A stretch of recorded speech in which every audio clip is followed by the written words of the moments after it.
That's what they say.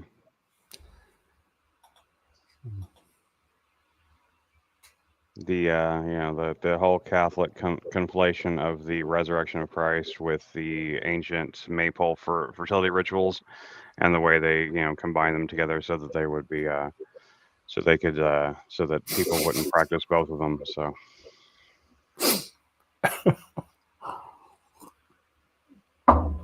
actual Cheerios from the breakfast spill and just like they just stuck on there forever. That's pretty cool, man. Respect. Much respect for that.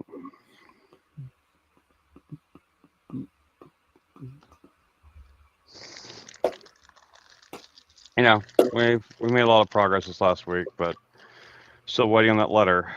Who knows how long it takes? Who knows how long it takes for a single government agency to send a letter out? Yeah. Oh, you're right.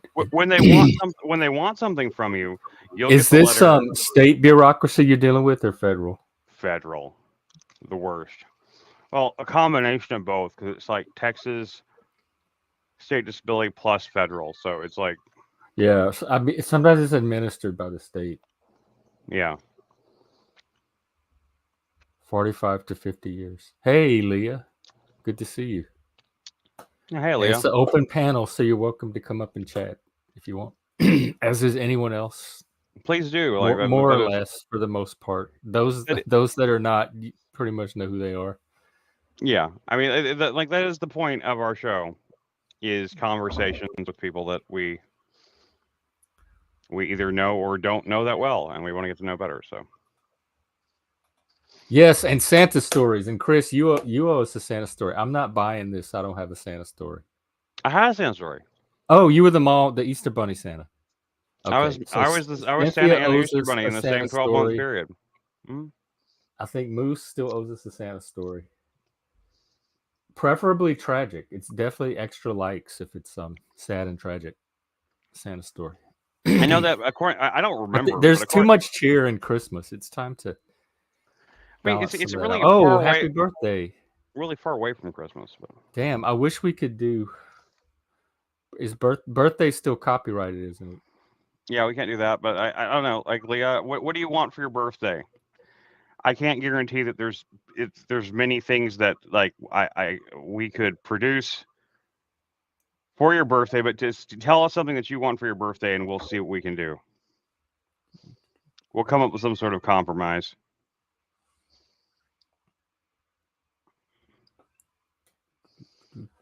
Let me check the YouTube, see who's streaming. Is anything going on in the panel? I didn't look at panels all weekend. I looked at panels for the first time this morning. I looked to see if there was anybody streaming or doing anything this morning. I didn't see. I saw a few good videos from a few good creators. Pre-created videos, but no streams. Um, I posted the link to that new DJ Peach Cobbler video on the Discord, and Oh honestly, yeah, I saw it. I didn't understand it. you didn't understand it? I thought it was hilarious, dude. Really? He's just rapid fire on his jokes. He just makes fun of like culture stuff. But it Just like was an imaginary scenario. Like it just seems so. some of it was It's one of those. imaginary, Like but I don't have a cartoon brain. That type of humor doesn't land in my brain. yeah, And well, it seems so. That's one of my issues with J-Rec. Not necessarily what he has to say, but his delivery. And blame O.J. Simpson. Oh, I don't know what all that is, Frank. That was so long ago. I do remember the O.J. Simpson chase because I was sitting on my patio, on the back patio, reading a book or something, and a friend of mine stopped by, like after work, and the way it worked at the house, you had to walk around the side of the house usually because somebody was on the patio. That's usually how you got in or found each other. No one used the front door. So I remember him walking around the side of the house and coming around and seeing me in the patio and saying, "Hey, man, are you following the O.J. Simpson thing?" And I had no idea what he was talking about. This was the first time I was hearing about it. I said, "What?" He said, "It's live on TV right now. There's a car chase. He murdered. Who did he murder? Nicole Kidman. his wife, his Nicole Brown Simpson, and the lover. and supposedly some dude. Yeah. Yeah, so he murdered these people, and they're chasing, and I'm like, what? Like, I couldn't even process all what he was saying. It was so wild. And so we went inside and turned the TV on, and I remember seeing the car chase and everything. Yeah. I mean, I guess because of our age difference, you probably knew a lot more who O.J. Simpson was at the time. Like I remember when it happened too. I remember Wasn't he on Airplane? Yeah, he was in the I Naked remember Gun from series. Airplane, but I knew he was a real sports person too. Yeah, I was too young to know that he was a sports star. I had seen Naked Gun Naked Gun Part 1 or something like that. So but I didn't know that was him either. It's like the people are just talking like this OJ Simpson thing. It's like the biggest deal in the world. Like people were acting like he was like what I don't know who would be an equivalent celebrity today? Probably nobody. Like I don't know, Tom Cruise was 10 years ago or something like that. They're acting like he was like the biggest celebrity in the world that had murdered someone and was having a slow motion chase down the highway. But you didn't hear about him for a while too. So he was like popular in the 70s, 80s maybe. But by the time of the car chase, he hadn't been a name for a while, and all of a sudden, so you knew who he was, but he wasn't fresh in the news. So all of a sudden, he pops up on the screen, and it's this real life car chase murder thing. I was shocked by how good this was, but the guy that made American Horror Story made an anthology series called American Crime Story as well, and the first one was about the O.J. Simpson trial. And it's actually amazing. I mean, I don't know how true to life it is or whatever, how well researched, but it's a documentary or like a biopic. It's a Cuba Gooding Jr. plays O.J. Simpson, so that tells you how it's not a documentary. But I mean, but it's honestly like it made. First of all, like in my like I said, my brain didn't understand at all what was going on at that time. At least in terms of like whatever fictionalized terms they use, it made that whole thing make a lot more sense in context. It gave a lot more, and it's not like it's biased as you think it was. It's really a pretty unbiased and kind of shows both sides of it. It does not give it doesn't come down hard on the side of like O.J. Simpson was guilty or O.J. Simpson was innocent or anything like that. It kind of leaves a lot of things ambiguous. And it's really well done, and like I mean, I would highly recommend anybody check that out. It's like a 10 episode like miniseries, kind of like a True Detective type thing, and I mean it's really freaking good. Like I watched it because like people kept recommending it to me, and I was like, I don't care about O.J. Simpson, I don't give a shit about this. But I watched like the first episode, and then like I got sucked into it. Same thing happened with that show that came out not too long ago with Pam and Tommy. Who? Pam and Tommy.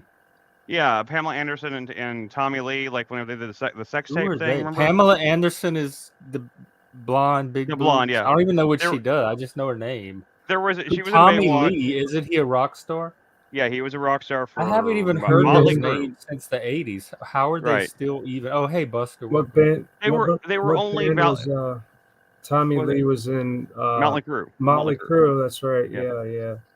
And it's like the movie. It's like a 6-episode miniseries. It's not very long, and it's about the whole thing. Whenever there was a sex tape that got released from them. Yeah. And the fallout of like their lives and everything, and like the person that released the sex tape and found it was like this kind of the scumbag dude that Seth Rogen plays, and it's actually, I mean, it's kind of funny too. It's kind of absurd and funny. There's a scene where Tommy Lee is like talking to his penis, and his penis talks back to him and stuff like that. It's pretty absurd and funny actually. It's the Patterson family.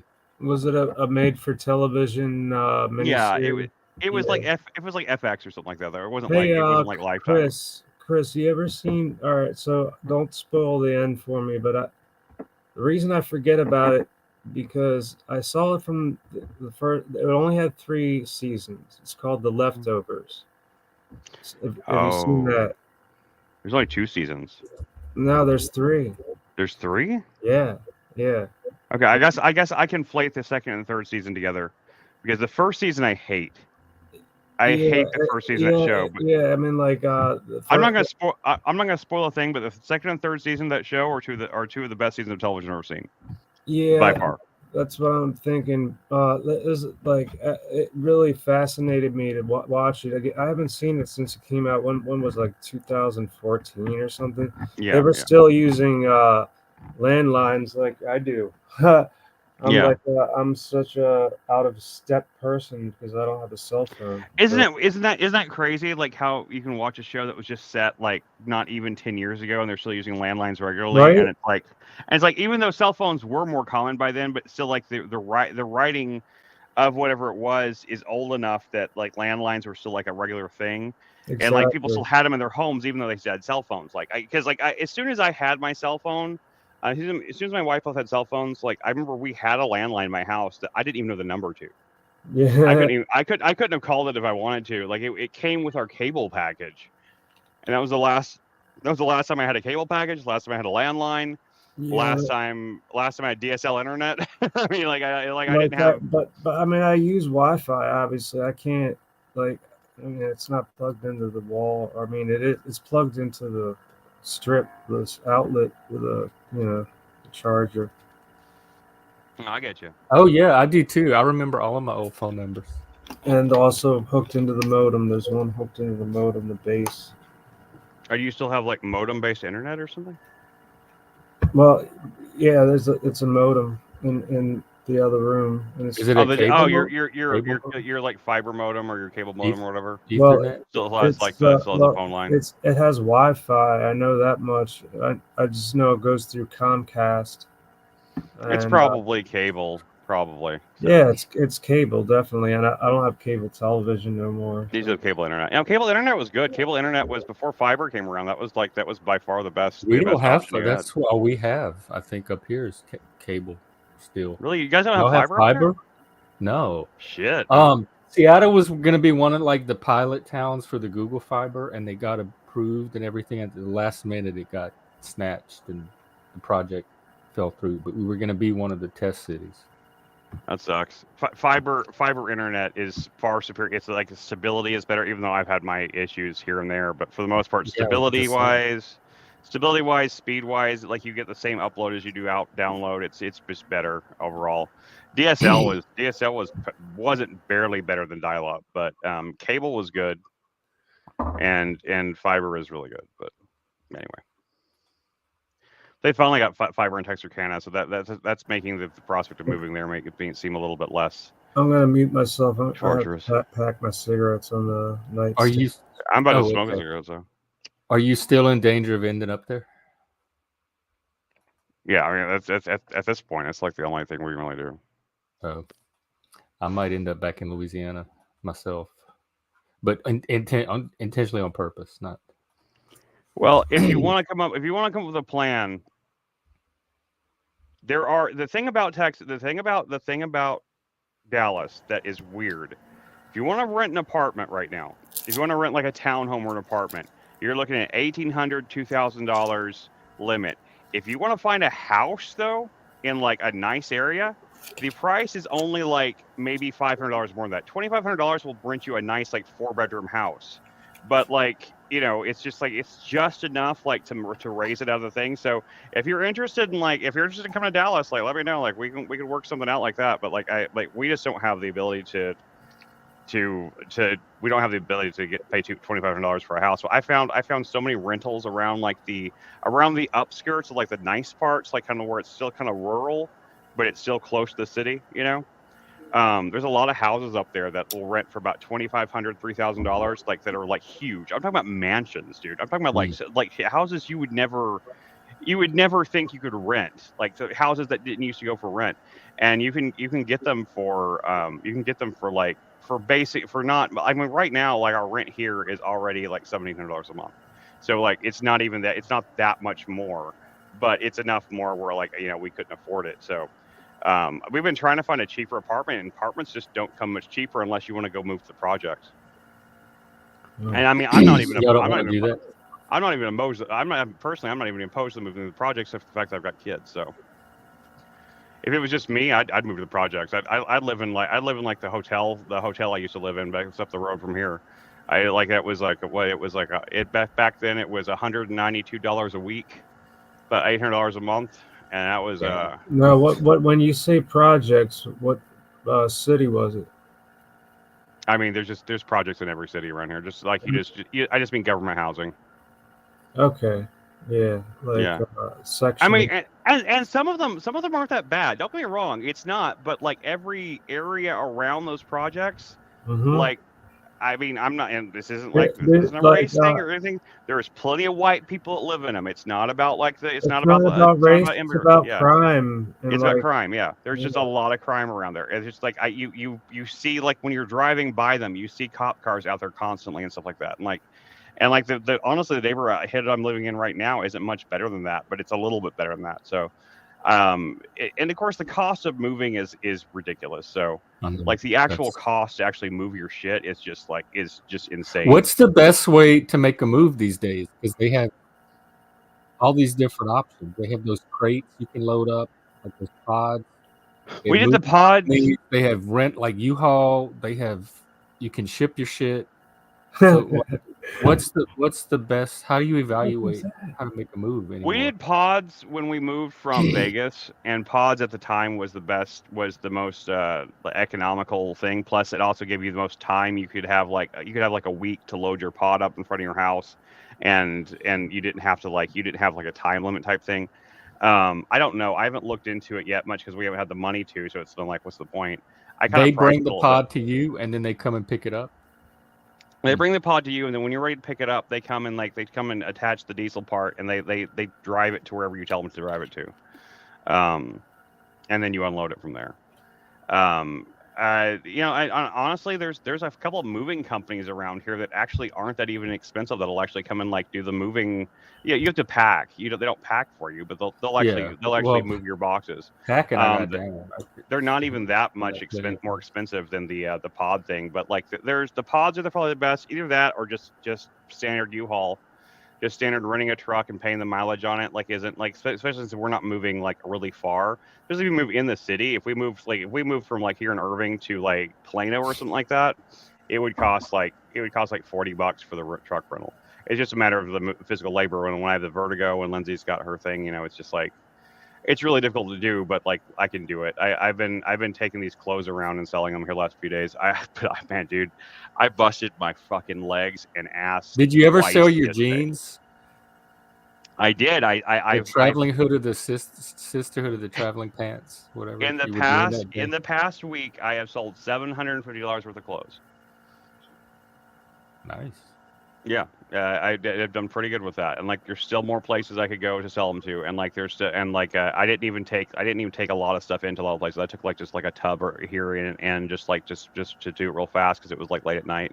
It was getting close to their closing time, and I got decent money for all the stuff. Like I'm like fuck Poshmark. I don't have time for like the Poshmark thing because it's just like because you sit people buy stuff on Poshmark. And then they complain about it, like stuff that I know was in perfect condition because I always check it real carefully. And then like I just the other day I sold a shirt to a guy and he's like, "This shirt has definitely been worn." The shirt had tags on it; it'd never been worn before in its life. And like the guy was like, "This shirt's definitely been worn multiple times, and its collar is like all yellow and stained." He sent pictures and it looks fine. It looks like a white shirt, just like it's supposed to. And so like I'm just sick of like I just don't want to deal with fuck Poshmark and all that shit anymore. I'm just like I just want to get rid of. You're not doing the Poshmark at all now. You stopped. I mean, it's still there. It's still there, but I mean, I probably sold like about 90% of the inventory I had on there to these resale shops. And like, if I had sold each piece individually over time, I probably would have made more money. But this is a much faster way to get cash we need for for like expenses and stuff like that. So it's just a pain in the ass to do it. I mean, we load up this little Prius we have with all these tubs and everything, and then you drive to like these. I mean, I did this 4 years ago. Whenever COVID first started happening, I couldn't open the store, and I went to these resale shops then, and there was like 8 of them in the whole city. And now there's like 50 of them. There's like so many resale shops to sell to. Like I don't even I'm just trying to find the good ones right now. But it's a crazy market. But they pay you pretty good money. Like I mean and it's not like they take not like they'll take like your whole tub. Like if I have a tub like 100 items in it, they're not gonna take that whole tub and give you $100 for it. Like they take 40 items out and give you $200 and something. It's pretty good. Yeah. So. I'm pretty good. Never thought about selling drugs.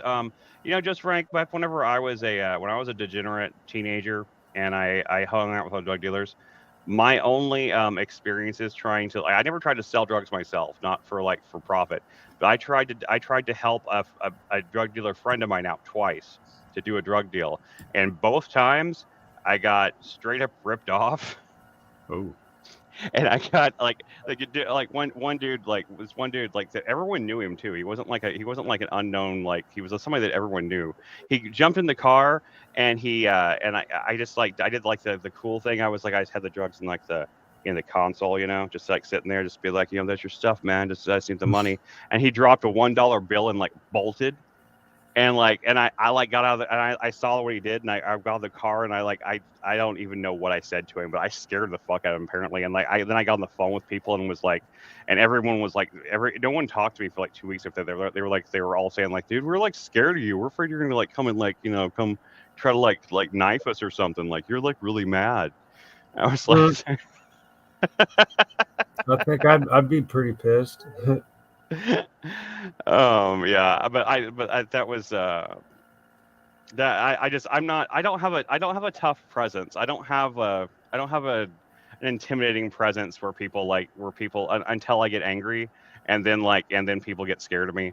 So like I come across too nice and people just think they can take advantage of me, and like but that's a lot. I did that twice. I did two different like just like I just ran drugs to somebody, and both times somebody tried to rip me off. The second time they didn't get away with it, but still, like I was like, I'm never doing this again. This is the last time I'm ever doing this shit. And I did, and shortly after that, I fell out with all those people, and I stopped doing drugs entirely. I just got clean after that. But I mean, I was never like addicted though. I did it like socially with people. It was just a social group I was a part of, and they all did drugs, so it was just like, I was 19, I was 20. I wasn't old enough to know better. I guess I should have to been not sell drugs? I knew that in junior high school.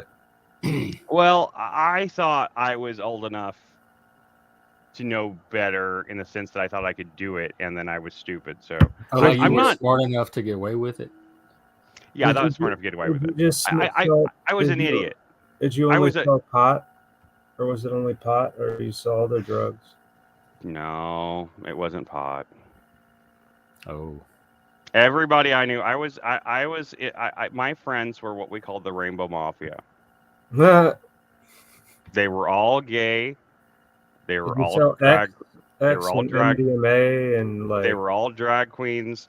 They all came to Dallas on the weekends and did drag shows. So yes, the things they sold were MDMA, or not MDMA back then. Back then they the gay drugs. Yeah. Okay, I know now. We sold ecstasy and meth. That's what they sold. So. Yeah, when I had ecstasy, that was my favorite. Like anything related to a hallucinogen. Ecstasy is great. Ecstasy is great as long as you get clean ecstasy. But it was pretty clean, but you can get ecstasy so clean it didn't do anything. Yeah, right. Didn't have any drugs in it. Yeah, I got you there. I've had that happen a bunch of times too. But like I've also had ecstasy experiences where it made me feel like the world was closing in around me. So I mean like in a bad way. Yeah. Oh yeah. I've had bad ecstasy experience. Kind of sounds like a bad acid trip in a way. Calm down was like. I can see how that might happen. Was awful. I've done ecstasy maybe 7 times total. I mean, I haven't done it a lot, but like about 3 of those times were just awesome, and the other 4 of those times were like either nothing happened or I felt like I was in or it could have been like what they say, somebody crashed my roll or whatever, and like I just didn't like it. Just like that happened to me. It does. Yeah. It crashes like right in the middle of it, and then like somebody comes in with a really bad like downhill from there, and the next day is horrible. Come down. So somebody comes in and just throws this negative energy at you because it really makes you really empathetic and stuff to whatever. And so somebody comes in and throws and just like gives you a bad night, and suddenly your night. Whereas if you were having a good night, the ecstasy would make your night that much better. If you're having a bad night, it makes it that much worse. So I gotta say though, like I never tried it without alcohol, and I never drank back then. It was for me, it was the best combination ever, but. You gotta be careful of that shit though, man. Like, cause like ecstasy I don't do it anymore. ecstasy can have things in it that like mix really bad with alcohol. Like for example, like one of the things the thing that I regret trying the most because I didn't, and the only reason I did because I had been awake sober, mind you, not on drugs. I could not sleep for 2 weeks at one point, and after we had run out of drugs, and I just couldn't sleep, and I just wasn't sleeping, and I was just like wandering around, just like in this haze, and like I ended up at one of our drug friends' houses, and they were like, "Just take this, man. This will help your thing." They gave me this little literally like a soda cap, the cap of a soda bottle, and it filled with this liquid stuff, and I found out it was GHB later. And it tasted like it was like the worst tasting thing. I immediately threw up, and I had the worst night of my life. I would never do that shit again for the rest of my life. What is GHB?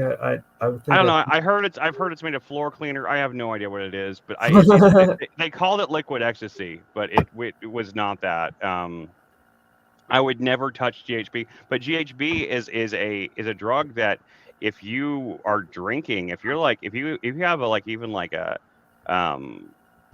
even a decently high amount of alcohol content in your blood, it will kill you. It will straight up kill you. It does not do well with alcohol. I gotta say, man, like the time that I had my favorite ecstasy trip was when, and this is back when I was drinking a whole lot, and when I could handle it, I could never do it like I did back then.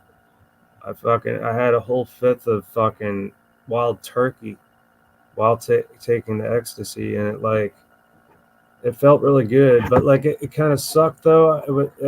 It bummed me out because my mom came over with my dad, and I was having like a little party, and she just kind of ruined it because she was fucked up on something. She was drunk or something. Oh. And I'm sorry you're drinking wild turkey. Wild turkey is terrible to me. I used to. I mean, that was the turkey on the bottle. Younger. Yeah, it's got the turkey on the bottle. We had that in the cabinet. There are good. There are artful. If you get like the bottom shelf wild turkey, it's awful. There are higher qualities of wild turkey that are actually really decent. Well, man, dude, I was a teenager and in my 20s, and I didn't give a fuck. Yeah, so. No, I understand. Like even today, like I take a couple of shots of whiskey at night to help me sleep because especially last night. I busted. Like I said, I was out doing like this clothing thing twice. Once on the way out to my car from my apartment. Once on the way back from one of the retail shops, my vertigo hit me right as I was like walking, and I lost my balance, and I just busted my freaking I can't believe my face isn't fucked up because I hit my head, but it didn't actually make a mark. But like I ripped open my jeans. I had nice jeans on that ripped the whole knees out of them, and I have like huge scrapes on my knees. I have bruises all over my legs and my arms. So you have vertigo? Yeah, I have vertigo from I had a bad reaction to the COVID shot. Of course. But, here we go. Okay. I'm not talking about it anymore. That's the only thing I'm saying. I'm just saying, but that's what happened. I'm sorry that's happening to you, man, because I know how bad vertigo is, dude. I've had it, but like through MS and whatever else. Like if I had too much to drink, the next day I'll have vertigo. So I can't really fuck around with the. Yeah, I hear you. What are some things that help, Busker? Dramamine, is that what it's called? Dramamine does not help me, unfortunately. Meclizine works better, but it doesn't work well enough. Yeah, the best thing I can take. I take like 2 or 3 of them. No, I've taken a bunch of them before. The best thing I can take is promethazine because at least it doesn't get rid of the dizziness, but it gets rid of the nausea. Mm. And the nausea was really fucking me up because like I was throwing up all the time. But now that I have the promethazine, like I just kind of deal with the vertigo best I can. I just have to stop moving if I'm like doing something. Like I have a walking stick and stuff like that I walk around with and stuff like that. I have to walk. I have to stop every now and then, just like wait for the vertigo to pass and then keep going. And it's just it's become part of my life. But that's the reason why that's the reason why I'm about to get disability. So. Because like even the disability judge was like, they came up with like I told this on the stream before. They came up with 3 jobs that they said I potentially could do, and they're 3 jobs I've never even heard of, and I'm not even sure that they really exist. One of them was a paperweight tester. What? Which I thought I thought it meant you were testing the weight of paperweights. Yeah, The right. machine to make sure paperweights work, and it turns out it's testing, it's calibrating and testing the machines that measure the paper, like when they do in reams at paper mills. Okay. Yeah, But still, I think that makes even less sense because they have scales for that, right? Mm. Then like the other one was a pneumatic tube operator, which who uses pneumatic tubes anymore? Like, I mean, that was a job maybe in the 50s. I don't even know what it would be. I've never even heard of them. Yeah, I've never pneumatic tubes. Like the bank, and you put the thing in the drive-through. Yeah. So That's a pneumatic tube. That's a pneumatic tube. It's like the same at CVS. They got a tube where they drop the medicine in. Yeah. And like it blows down or sucks to your. But this was for like big. This was for like a big corporate building where they have mail and everything. All the mail comes into like the mail room, and they send it up through pneumatic tubes. And like I don't think there's not a company that I'm aware of that does that. I looked online to find like, are there pneumatic tube operator jobs available in the area? I mean, if they say I could do it, then maybe I'll take that job. And there are no such jobs available anywhere. They use a lot of them in like really exaggerated ones in science fiction movies I've seen. Yeah, or in like Mad Men. I can't think of any Mad Men movie used. name, you see it in Mad Men, like in the 50s and stuff yeah, like that. Mad Men. But like I remember seeing science fiction movies that had stuff that was based off of that technology. Yeah. But it was like Chris, way more efficient. What movie am I thinking of? Oh, Deprivation takes. I mean, okay, like it's not. I am perfectly open to any of that stuff. Unfortunately, none of my doctors have. I have to get a referral from a doctor for anything, and the doctors I have not referred me to anything. I told my otologist, I guess, which is the inner ear doctor. I told them, like, because did like a minimum. I did the most research I could online about like possible cures for the vertigo, and most of them were surgical, and most of them, almost all of them, basically meant that you would lose the hearing in whatever ear they did the surgery on. God, dude. I told my otologist, I was like, I'm fine with that. I would much rather lose hearing in one ear than have vertigo for the rest of my life. I'll be fine. I'll deal with being deaf in one ear. I'm okay with that. And she was like, no, that's not really an option for you, unfortunately. At least according to her. I'd like to get a second opinion, but I only have like this insurance thing through this hospital that's local. So like the only doctors I can go to are with this Parkland system. So I don't have any other. If I get the disability, I get Medicaid, and I'll have options to go around and shop. And I mean, my goal is to get the vertigo cured. I don't want to be in disability. I just want my vertigo cured. Hey, Chris, have you researched any natural ways of like trying to at least treat it? You know. Mm-hmm. You ever tried methyl B12?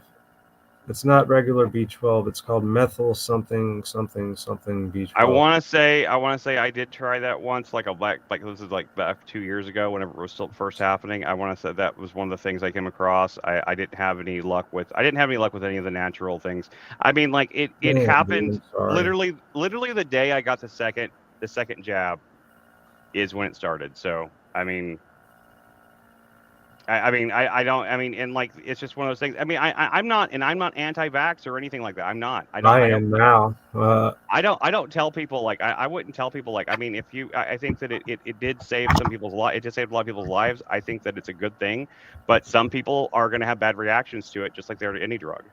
And I had a bad reaction to it, and that's just the way it is. Yeah, there's been a lot of bad reactions, my brother. Lots of bad reactions. I mean, I've seen years and years of it.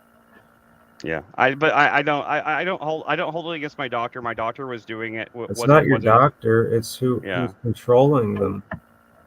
And like, well, I mean, my doctor's a pretty independent guy. He's not like he himself is kind of a conspiracy theorist himself. So I thought if anybody I could trust, it would be him. Who's controlling the doctors? Right, that's what I mean. Yeah. I don't think anyone's controlling the doctors per se. Dude, pharma it has doctors by the balls. Well, they do incentivize them with their because I've worked in healthcare, and like there's been days where more than half of the lobby was pharmacy reps instead of not low tier doctors. I'm talking like the upper crust of the doctors and the ones who make the decisions.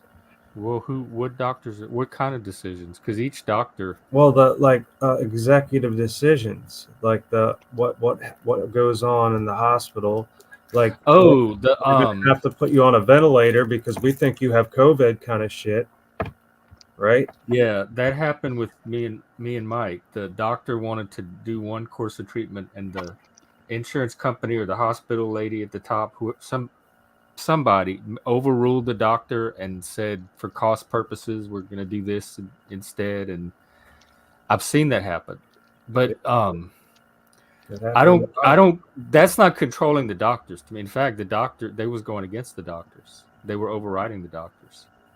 Well, yeah, so it's the way the medical, like the payment system is structured or something, and it gives some people power over medical decisions that I don't think they should have because they're not qualified. The insurance companies are more responsible than the pharmaceutical companies, in my opinion. Insurance companies are like they're both evil. But it's a double-edged sword, because if you're having trouble with your doctor or your medical, you can sometimes call the insurance company and get them enlisted, and then they will fight for certain treatment on your behalf against the doctors. I've never had that. I've never had that experience. I've tried that before, but I'm glad you had a good experience with that. I've heard that people have. That's what I was told to do too. Whenever I was dealing with something. A lot of insurance companies have like patient advocates now that you can call and talk, and they help you figure out your medical decisions. I don't have traditional insurance. Like I said, I basically just, it's a program through Parkland that basically, just because I have no income, they don't charge me for any medical treatment. So I don't really have insurance. Like I just have, like, they just zero out my bill every time. But whenever but if I get the which I should, and they told me that my lawyer said that like everything was good. And but I have to go to one more doctor's appointment the 27th, and like that should be the end of it. And then then that gives me the disability plus my Medicaid. And then with the Medicaid, I can go and I can actually request, like, other treatments, stuff like that. So that's what I'm waiting on that. Medicaid, like, I think a lot covers the copay and a lot of the treat whatever. Yeah.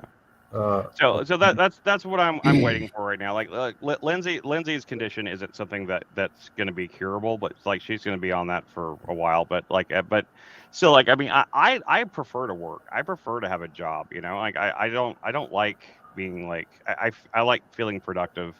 Yeah. I even like even just going around to the stores this last week and like selling the clothes. It made me feel a lot more productive and alive than I had this until yesterday. Whenever I like I said, I busted my knees twice, and like now I'm in horrible pain. But so I am your knee all over. Yeah, I in both cases I got dizzy right as I was stepping off of a ledge, and so like I couldn't tell where the step was. Oh shit. And so I just ate shit right into like the concrete. Thankfully I was carrying a tub at the time, and thankfully I had you got an instinct to hold the tub out in front of me, so I hit flat instead of hitting onto because I held it close to my chest, I probably would have broken a rib again. But no, I had good instincts on that, so I'm at least I'm, I try to look on the bright side of it. I try to look on it's all about falling well, right? Yeah. I'm really good at falling. That's all I can do. I've said this before because like I was always really clumsy growing up. I couldn't roller skate for shit, but we had a weekly roller skating thing for our homeschool group, right? So we had this social thing where we'd go, and like you didn't have to roller skate, but like after you sit there for so long you get bored, and so I would just get on the roller skates and just go out there and just like I would just like try my damnedest, and I would just fall like constantly, and so I got really good at falling and catching myself falling from roller skating and being bad at it. So that's what we're all doing. That's a skill. That's a skill, man. Catching yourself before you really injure yourself, and then I've fallen downstairs so many times it's embarrassing, but I've never really seriously injured myself in the stairs. One time in our apartment in Vegas, I took a step off of a thing, and this wasn't vertigo or anything. This was just like being clumsy. It was like because we had carpeted stairs, and like my sock slipped on like the edge of the stair, and like I flipped up and somehow managed to grab onto the railing, which like went into the living room, and I managed to flip myself over the railing, and I landed on the couch just on my butt, and I was like, well, that was like the most Jackie Chan badass thing I'd ever done. You know? Dude, it reminds me of like a cartoon or something like Looney Tunes. Yeah, it was like that. It was like that. It was. I've had some tragic Santa, please. Like what is it you're so in? Why are you so invested in tragic Santa stories, Frank? I am too. He has me invested in them as well. Okay, well, I think you always hear the happy, like the Christmas cheer versions. I want to hear the sad, tragic Santa version. Is that the Santa criminals or something? I don't know. Any Santa story that has an unhappy ending.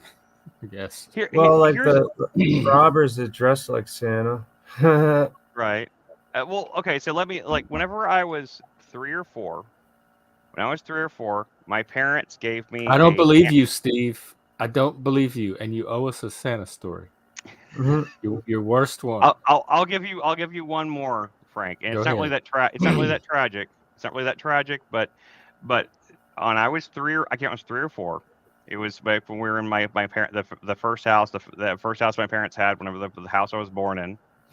Or the house that they took me to when I was born. I was born in a different little town near there. Those details don't matter. Tell us about the Santa part. All right. So I went into the living room on Christmas morning, and they had a package there that was listed from Santa. It was a square package, and it just had like a little it wasn't like really wrapped. It was just like had like this like kind of like cover over it. It said from Santa, and I took it off, and it was a hamster. And in my brain immediately goes. My brain immediately like put together did weird kid math, and I was like, wait a second. Santa is supposed to fly around like this. There's no way he's carrying live animals around, and that was whenever I realized that Santa wasn't real.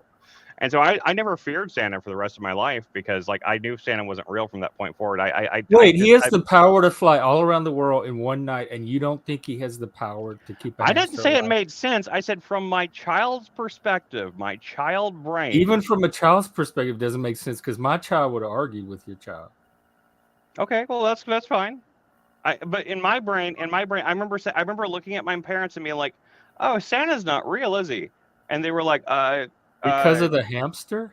Because it's what triggered it in my brain. I was just that's all part of the magic to me. Like the initial suspension of disbelief covers things like hamsters. So you, dude, I knew the magic. You were less enchanted than I was, and you were able. I was less enchanted.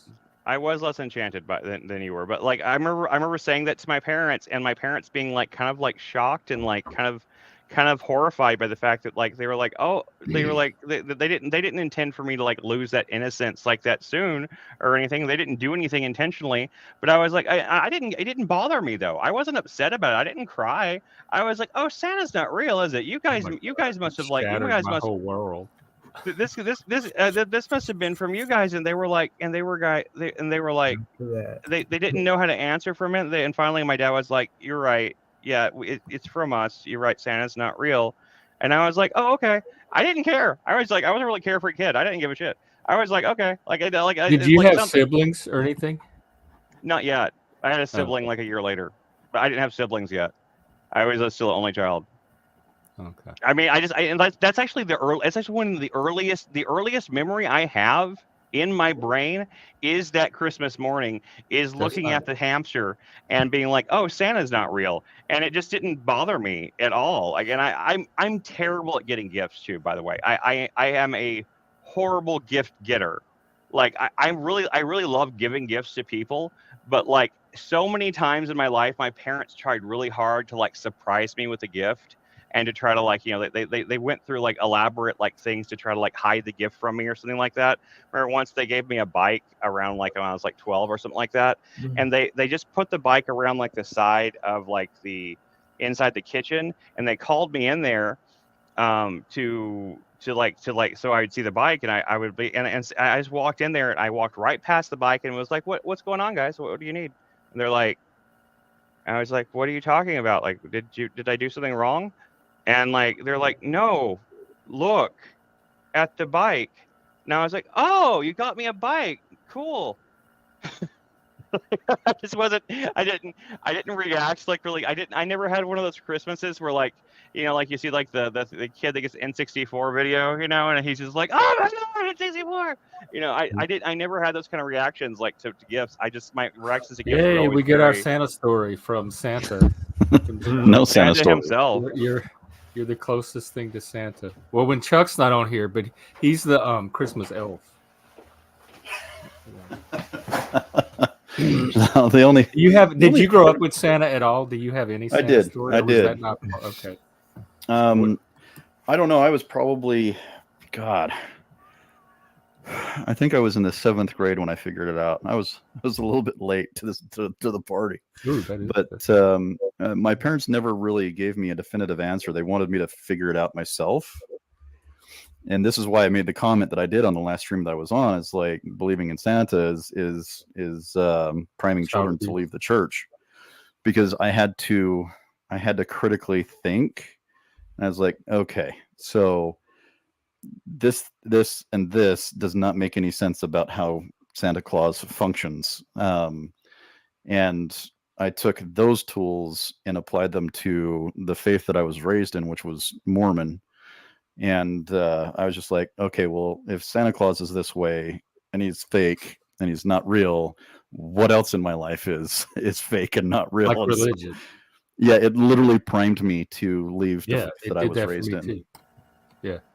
Well, dude, Not very intentionally, interesting. not knowingly, but it did take the same path. You know what my second oldest memory is. The second memory I have, the oldest memory I have, was feeling what I in my little kid brain I felt like the presence of God, and I'd been raised in church and everything, and I remember like repeating like the you know like the Jesus come into my heart prayer like out in a swing set, God.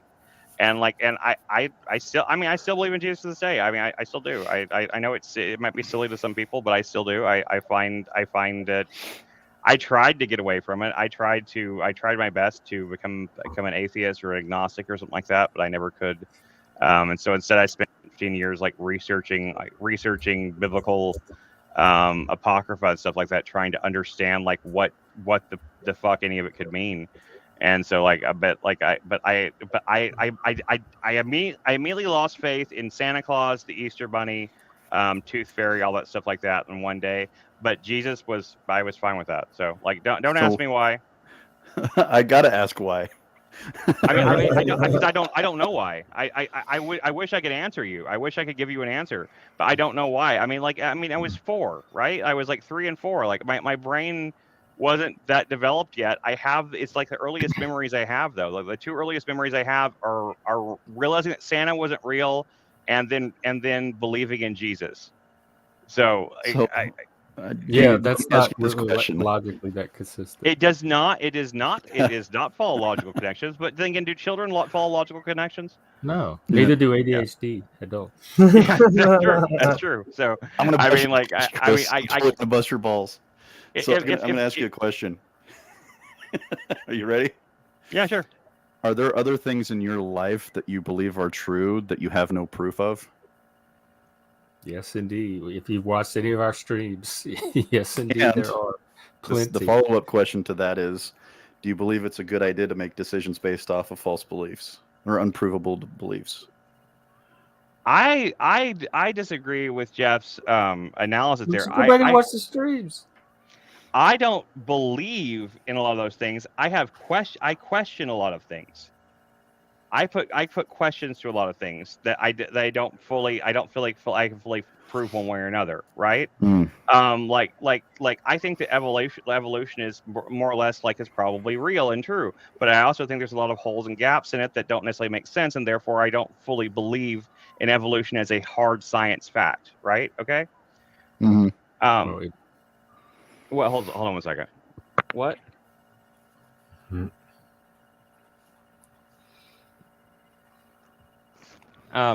So I mean, like there in terms of like, and now in terms of like my actual study of the Bible and everything, I believe I finally came to conclusions and figured out like what I felt like what the Christ story meant and everything, and like I believe that it works both as possibly literal but mostly as a metaphorical type thing. It's kind of something that's kind of hard to explain, but I do think that there's something real about it to me that I can't fully describe. But there aren't any other beliefs that I can think of. Maybe Jeff can list some that list things that he thinks that I believe in like wholeheartedly that are not provable. We've talked about all kind of things. We've talked about different conspiracies. We had that conversation for hours and hours over the existence of God being equivalent to gravity as a scientific theory. I was just making a comparison between the fact I'm not bringing this up to re-argue them because they're already on I know. the stream. Yeah, we've already done the stream. You asked me to point out some more examples, and those. I'm saying, I think you have a writer's brain. I don't. I like think you to misunderstand imagine my different point. possibilities that are less probable than others, and you get some kind of pleasure out of doing that. And we've talked about all of that. I really think you're misrepresenting my point, though. I was never saying that I definitively think that gravity isn't real or something. I definitively do believe that the math that we use to calculate gravity is not exactly right, and this is. I will leave it to the viewers to decide because it's on multiple streams, in fact. Because we've had the conversation more than once. I may have pulled up the AI and I included may it in have the conversation. misspoken, and I may have misspoken. And I may have said things that I shouldn't have said at the time. But my honest belief in those things, like I believe gravity exists. I feel it every day in my life. I have a actual like an experience of gravity. I am tethered to the earth. If I jump, I come back. I have down. an actual I believe experience in of free gravity. will too. That's Yes. just as real. I do. I believe in free will too. I don't. I never said I didn't believe in free will. See, Steve's wrong on this one. Well, you'd have to convince me that we do, because I think the default position should be no, we don't. Well, how does that work on a practical level? How do you Okay, so I try to imagine psychologically going about my life as though I'm not in control of anything, and it just falls apart in like half a second. Well, it's not that you don't have control, and I think this is the part where people tend to make, honest mistakes about the logic and the reason behind it, which is if you look at it, so human beings are basically decision-making beings. That's what our brain does. It makes distinctions and decisions. Mm-hmm. Right. But if you have no basis of comparison on whether or not a decision would have a positive or negative benefit or whatever it might be. So let's say that you've only ever watched romantic comedies, right? You've only watched romantic comedies. You can judge good romantic comedy for yourself. And then someone says, hey, you should watch this epic trilogy of, Lord of the Rings, which is not inherently a love story. It's got some love stories in it, right? You have no basis of comparison to make a valid decision as to whether or not it's a good movie, because you don't have any experience outside of that rom-com. Or if you can run a simple test, right? There's a very simple test. It's like, if I was to ask you to name a celebrity, who would you name, Jeff?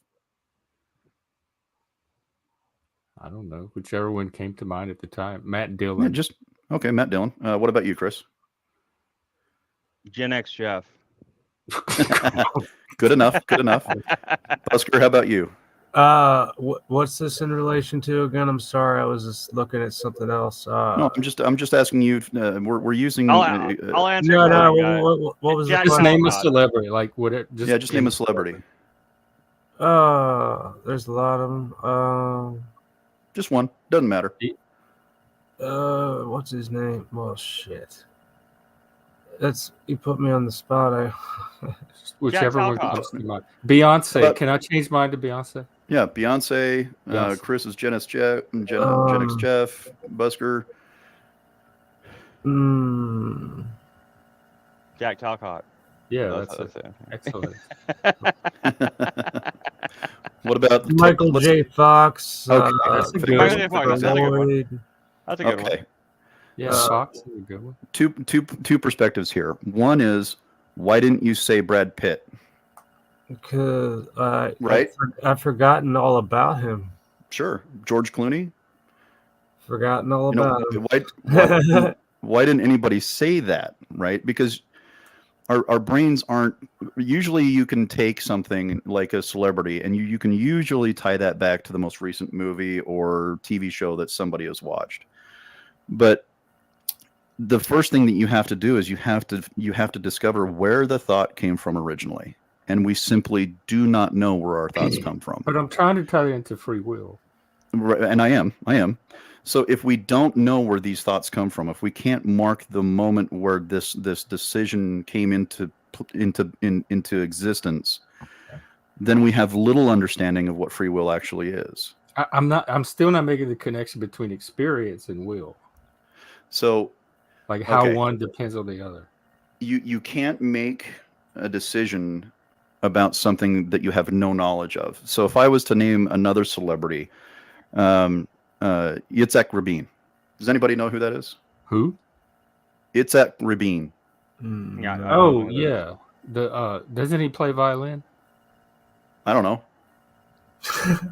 I think so. But my point is this: is why didn't I choose Yitzhak Rabin or why didn't you choose Yitzhak Rabin if you've never known of him? Hold on. The decision itself, like that's the datum of experience. But what you do with that experience, to me, is the will. So you may not be in control of the data set to work from. So you tapped into my answer. So you can't make a decision based off something that you don't know. Therefore, a priori, you have to make decisions based on things that you actively know, which diminishes your ability to have freedom of choice and freedom of will, because you can only function off of things that you've experienced. But see, I don't see that. You're free free to do what you will with that experience. You're not constrained in any way by having a limited data set. That doesn't constrain your ability, like your creativity, as to what you do with that. Like wait, okay. For example, Steve, whenever you said like what celebrity, right? And the first several things that popped in my head, I thought, okay, Tom Cruise. I actually did think, Brad Pitt. I thought of like Jennifer Lawrence or things like that. I chose to say I chose Gen X Jeff is what I chose to say. Worthy. Oh, right. Seriously. But so, for example, you went through all of those lists of people that you have heard of, that you've seen, in like a second, know. In like a second, yeah. But you didn't mention something that you didn't know. So your decisions are constrained by the amount of experiences that you have. Not the decision itself. If you give me a choice between 5 objects versus 10 objects, the choice is still free. It's still mine to make freely. And it Not seems like you're confusing or implying some kind of correlation between the amount of choice you have and your ability to make that choice being free, like degrees of freedom of that choice. And I don't see that connection. Because you can't make a choice about something that you don't know anything about. But that's not the same thing as the making of the choice itself. Like once it comes time to make the choice, that is the act of free will, regardless of how much experience you have to base it on or not. Well, you can only make choices on things that you know. So when you're at McDonald's looking at the menu or Popeyes or wherever, and you're choosing between the 5 or 6 items in your Happy Meal, whatever, you're still using your free will to make that choice, regardless of how many limits McDonald's sets on the items you have to choose from. So you're not being forced to choose McNuggets over Whopper. No, McDonald's is not Whopper, is it? Or whatever they have, Big Mac. Whatever, yeah. Big Mac, right? I don't eat any of them, so I don't know. So there was a study done quite a number of years ago. It's actually fairly recent enough, though. But what they did was they had people sit down with electrodes on their heads and whatever. watch it on a screen, and what they basically found is that people make decisions roughly approximately I think it was about 300 milliseconds before they were consciously aware of it, to the point where they could accurately predict a person's choice 94% of the time before the person was actively aware that they have made a decision.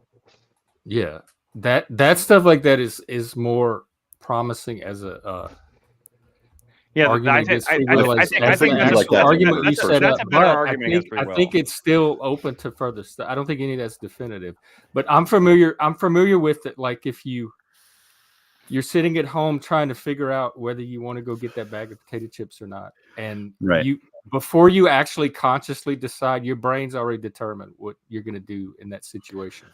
And the extent to what we can be aware of and override that is all up for debate. And quantum mechanics kind of throws a wrench in that whole thing too, because the way our brains work, it's possibly working off some sort of quantum principle where information is moving faster than we actually understand, and therefore like our conscious ability to actually say the thing is influenced or is decided before we actually gets to our mouths, before that our speech centers and everything are actually activated and we speak the thing. So I mean, like I think that I appreciate your perspective there. I don't think that I see it as definitive proof that free will doesn't exist. Yeah, I don't either. It's the free will thing for me. Try.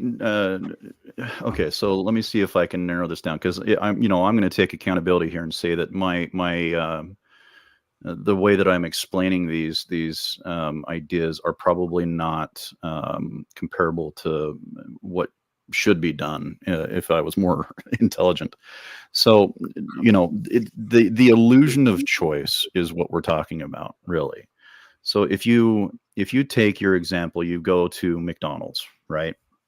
And you have all these different foods that you want to choose from. Usually people can respond with, well, I'm feeling like chicken. I feel like I want chicken. I think I'm going to order a chicken sandwich, right? But when you take that thought, that decision, and you begin to move it further and further back to the point of origin, you lose sight of when and where you made that decision. What influenced you to make the decision? What made you want chicken in the first place? But see, I separate that from the decision itself. That's a completely different part of the process. And to me, you're identifying it together. Well, no. So what you're explaining is a how would you put this? An emergent property of your existing options, right? Yeah, so you can say cognitive processing as well. Right, cognitive processing. What I'm saying is the emergent property comes from something much deeper, much further down. Once it becomes something, but wherever it comes from, like the origin of it is very early in the process. By the time it comes time to make a choice or decision, that's later. And so I like. The impulse to have the chicken is not the same thing as free will. Free will is later on in the process when you're having to choose between your options, and the origin of those options is not the same thing as willing you to choose those options. So it's some one factor that the will has to contend with. Right, but at some point you have to explain why you made the decision that you did. And why you didn't make another decision. Very often can. When I've made a conscious decision and exercised my will, I can usually tell you what easy process I used to arrive at that choice. Well, when they're easy decisions, sure. But let's expound this out a little bit. Let's use your logic. So let's say that you are looking to invest in, you want to invest your money into stocks or whatever it might be, right? And you're doing a whole bunch of research and you're like, well, you know what? This type of stock is the one that I'm most interested in. It looks like it's the most beneficial. It has better payoffs in the end, more consistently over time. And you make the decision to go with that. And it's black owned. Okay. Now, how did you come to that decision? Well, you looked at You looked at some options, right? Right. And I'm Let's conscious. say you looked at a I'm bunch of conscious options. what options I'm looking at, and I'm considering multiple factors, and I'm conscious of which factors and which emphasis I'm placing on each factor, how much weight, etc., emotionally, intellectually, everything, strategically. I'm doing Right. it's all Absolutely. part of this like evaluating decision-making process. Right. My point is that let's say that for whatever reason you were not informed about a fourth option, okay, that could have benefited even more. So if you don't have access to that knowledge, you couldn't have made that choice. Yeah, but that's not. It's not. I still don't see how that's like the multiverse. That's not will. So don't look at it so superficially, as in like, well, if I didn't have that option, of course I don't have the choice, so therefore it's not free will. I just made the best decision based off of what I had. Again, you have to go back to the fact that the brain is what? It's a decision maker, and to do that, it needs different input, different experiences. The inputs is not the same thing as the will itself. And so, like, regardless of the number of inputs, at some point, separate from that, there's an activity called will, or exercising the will, or decision making, or choice free agency, separate from all of the inputs. And how do you explain in that scenario? How do you explain? Okay, like I'll give you an example from very recently. Okay, so let's say we were out the other day and we just happened to I was trying to find a gas station, but as we were finding, we drove by a place that I'd never heard of before, like some place that they did like I think it was like a Hawaiian shrimp plate place. Mm-hmm. Okay, I don't know what it's called now. And going in there, I was looking at different options, and like I saw the things that like I thought looked best at first, but then I saw that they had like, but then right as I got up to the counter, I saw that they also had like some special thing they were just doing just right then. And even though I already had made my decision about what I was ordering, I just kind of in a moment of almost like a rebellious kind of thing, like, no, fuck it, I'm going to get this thing this thing that I've never even heard of before. You know, like Mm-hmm. how do you explain that rebellion impulse to go against like that instinctual, you know, desire for chicken, right? Like if like chicken was the thing that I was deciding on, instead I decided to get lobster rolls. And I just made that I made that option. I made that decision on the spot with like the information had just come in. It just been presented to me, and I had no idea if it was something I was gonna like. I had no idea. I was just like I'm just gonna try this new thing because it's a limited time thing. I'm just gonna see what it's like, right? So like, I mean, how do you explain that in that system? Because I feel like we have that humans have this natural rebellious kind of part of us that will kind of override even like our most common sense type of arguments and kind of, you know what I'm saying? I mean, does that make sense? Sure. So my argument would be, where did you learn that behavior from?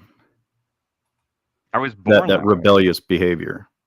Okay, so it's either genetic and you don't have a choice about it, or you're a product of your environment and you still don't have a choice about it. It's a combination of both. But that rebelliousness, you can observe it in toddlers and babies. It's innate.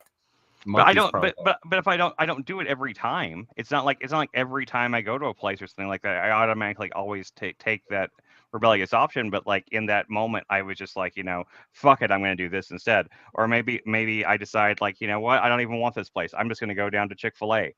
Right. You know, I just like, you know, I'm just saying like you have like all these like options available to you, and whether even if you don't even know, I don't even know if there's a Chick-fil-A down the street. I just assume that there's usually Chick-fil-A's around. So I'm just going to go find a Chick-fil-A. I'm going to get on my phone and find one and go there.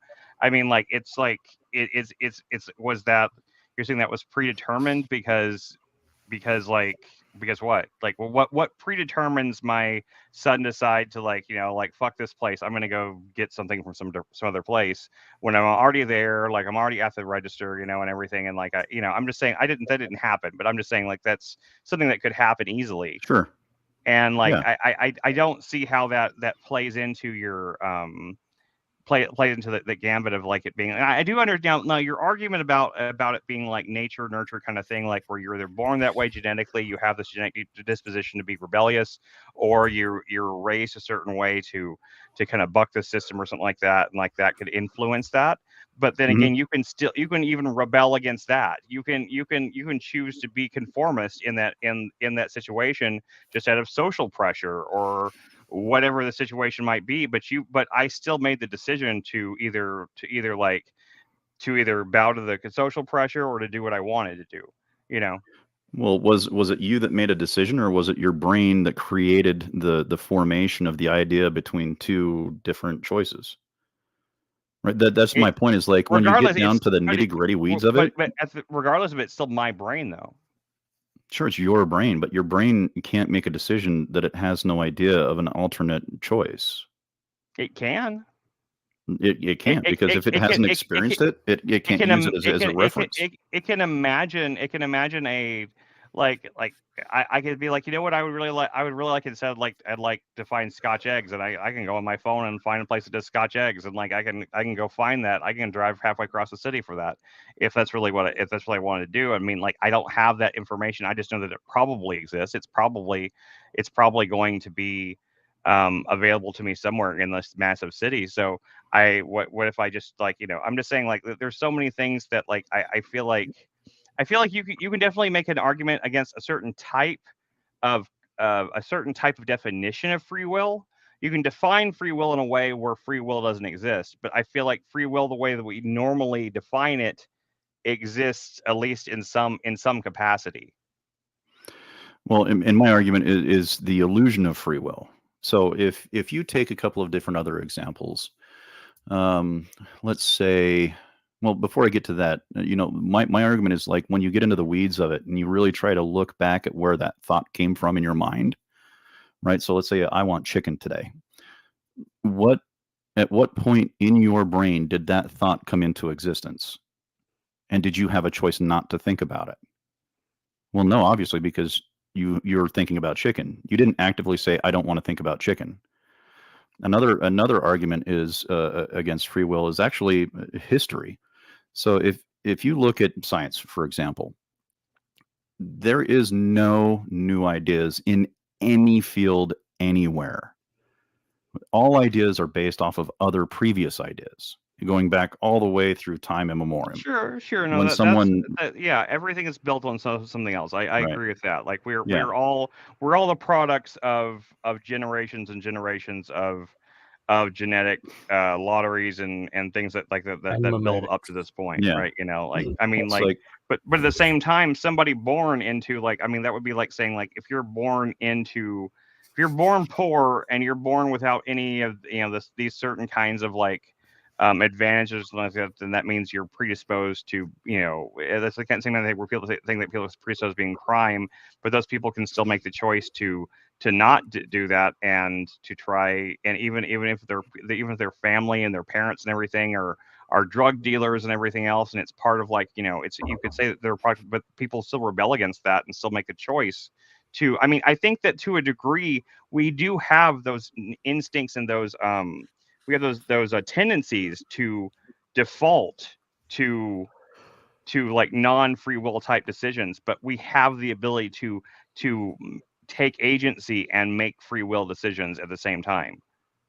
Yeah, I think free will is something that has to be exercised. I think free will is something to be exercised, and you have to actually you have to perform. But it exists. You have the ability. That's the argument for free will.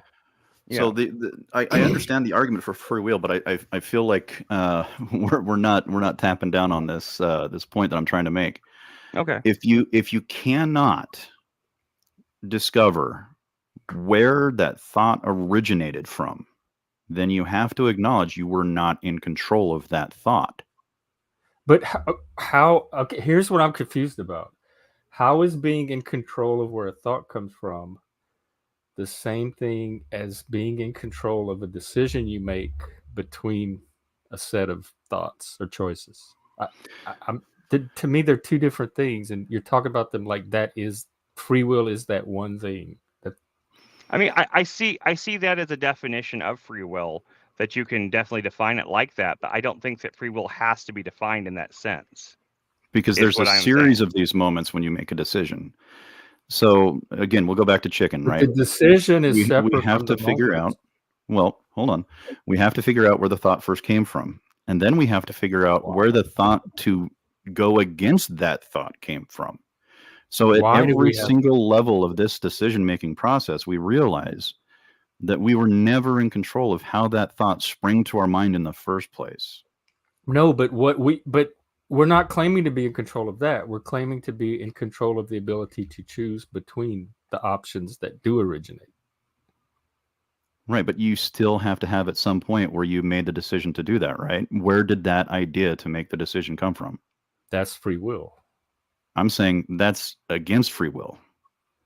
That perspective is inherently against the idea of free will, because if you don't know how you came to that conclusion at the very, very beginning and all the way through where these ideas came up and you were able to discern between these two things, like using critical thinking is a good example. Like, these are tools that we've learned over time.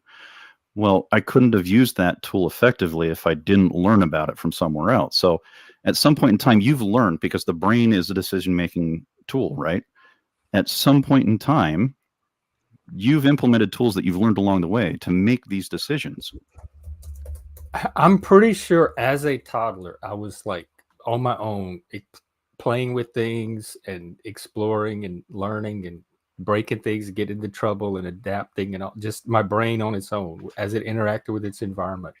Before people were actively teaching me things, that process was already started. So there's a really good argument here, which is, as children, we're not necessarily blank slates, because we understand that genetics do play a role in how we experience and how we interact with our world. Everyone has different tendencies and temperaments. Boys have a tendency to like things rather than people. Girls have a tendency to like people more than girls, or more than things, right? More than girls. So yeah. So these kind of genetic markers help us define how we're going to move throughout the world, right? So if you're a boy and you like things, you're going to explore things. Again, if this is the option, you didn't have a choice in it. So because that's just where your natural tendencies. That's where your natural tendencies come from. That's like sexuality and like food preferences and stuff. It's exactly idiosyncratic and individual. Well, it's idiosyncratic and individual, but it's also based on culture, location. Well, it can be. What your parents some like. Of it can be innate. That's the nature-nurture line, and it's hard to draw definitively on that scale. It's easier to do on a very individual, situational level, and even then, it's hard. Like, if someone has a preference for, I don't know, pistachio ice cream, how much of that is innate, and how much of that did they pick up through like some childhood experience? Like, it's so hard to separate that line. So let's take that for example, pistachio ice cream. Let's say that you have pistachio ice cream and you like it. Did you have a choice in liking it? No, I don't think. Can you actively dislike something that you like? Then it's not a choice. You can learn. You can learn to like things. You can also. I've learned to like things. Like I've tried them enough where the taste change. Right. So what you're doing is you're hijacking the brain. I've also liked things, and then over time started disliking. Yeah, my taste preferences have definitely changed from a child to as an adult. Right. And I wasn't controlling any of that. Yeah. Like, whatever I liked as a child, I liked it because exactly you didn't have a choice about it. Right, but none of that's there was real. no opportunity to make a decision on it. But those are different kinds of choices. Like, there's a difference. I think there's entire categories of choices and concepts that we're talking about here, and they're all getting lumped under one thing called free will. And when we break it down, we're not talking about the same things or the same part of the thing, because I think it's a complex. It's like a collection of concepts. Oh, absolutely. I don't deny that last point right there. What I'm saying is, like, anytime you make a choice, you have to figure out where that choice came from. It came and from if you can't tell me where it came from, then it's obviously not your choice. And if if I ask you to pick a number from 1 to 10, whatever number you tell me came from you. However you got that number. I would argue that. But no one's forcing you. Like, you can give me any number you want. Nobody is nothing. There's no automated process that's forcing you to come up with one number over another. That's as much of a belief as you're saying free will is. If it's this gray area and we can't see into part of it, then any assumptions about it is speculation. I mean, what about this? What about like, okay, you're driving a car, right? Every single second you're driving a car, you have the choice. You're constantly making choices about keeping the car straight in the road, or you could easily just like let go of the steering wheel and let it and let yourself careen into traffic and crash and die. So every second that you're not doing that, you could say that you're making a choice to keep yourself alive by driving properly, right? I mean, so like, is that? I mean, I could tell you I can tell you where that choice comes from, where the choice to not want to die, the choice that I don't want to abandon my family. I don't want to, there's reasons that I am driving safely as opposed to just like crashing my car into any car I see. There's a reason to actually act that way, and I can explain that choice. Okay, so you would inherently, again, we go back to the fact that the brain is a decision-making model, right? It makes decisions based off of benefit and negative benefit. You make decisions. Well, the brain does it for you. You are your brain. You are your brain. That might be part of the difficulty. I believe in a spirit. The same thing. If my brain's doing it, that's me doing it. That is one difference between me and the two of you. I don't think either one of you don't believe in the spirit as a thing, right? You don't believe in like the soul, the spirit type thing, right? Do you? Well, I think the soul is an emergent property of a very complicated brain. Yeah, I do believe it exists, but it exists as an emergent property of all the things that collectively make us and our experiences. Okay. So you have a different definition of soul, but yeah, okay, correct. Gotcha. Yeah, I don't believe in the woo-y kind of magical soul that everybody else might believe in. I mean, I don't believe in woo-y magical per se, but I think that's actually something that science. I think there's actually something scientific behind it we just don't understand yet, myself personally. But I mean, I don't. That's just an arbitrary belief, like scientists. Yeah, and I might be wrong about that. I totally leave room for being wrong about that. That's just something that like to make sense to me. I absolutely am willing to change that belief if something could show me that it was definitely not real. But I mean, I know here's a good case. Some beliefs are unfalsifiable. So like some beliefs you can just believe because you want to believe them. They give you whatever kick out of it. And when they did a study of a couple of different people who had their corpus callosum cut. So that's the part that interconnects the left hemisphere and the right hemisphere of the brain. And there's many cases, nearly almost all cases where that has occurred. People have experienced the left side of their body doing something that they are not consciously aware of it doing. So there was a story of one guy who would try to get dressed, and while his right hand was buttoning up his shirt, his left hand was unbuttoning it. Like he had no conscious choice in what his left hemisphere was doing, like none whatsoever, obviously, because if he did, he would button up his shirt and it wouldn't be trying to unbutton it at the same time. So when you take that into consideration, you realize how heavily our decisions are based off of how our brain functions, first and foremost. Second of all, the thing that we can take from that is there are certain choices that we are not aware that we are making.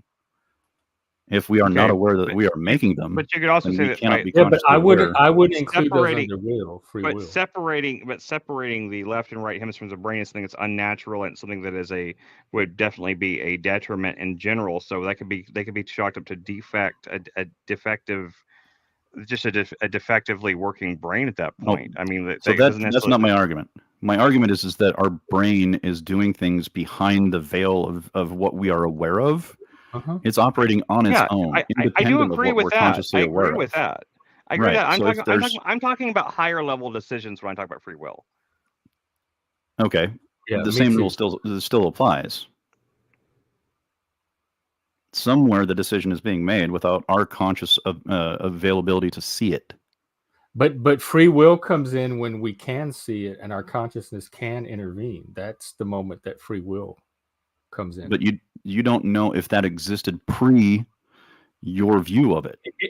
I don't care when it existed. My argument is that it exists. Like it's whenever it comes in, and it may not be all the time, but when it does come time, it's a real thing, and it exists, and we use it. So my point is that it is illusory. We can see what we can see, but we can't see what we can't see. And so these things that we call decisions are not actually what they appear to be. They are veiled behind a subconscious that we can't even acknowledge because we're not aware of it.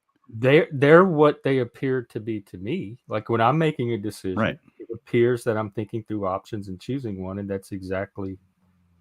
I don't see anything in experience that contradicts that appearance. Well, it's so the illusion of free will is a real thing.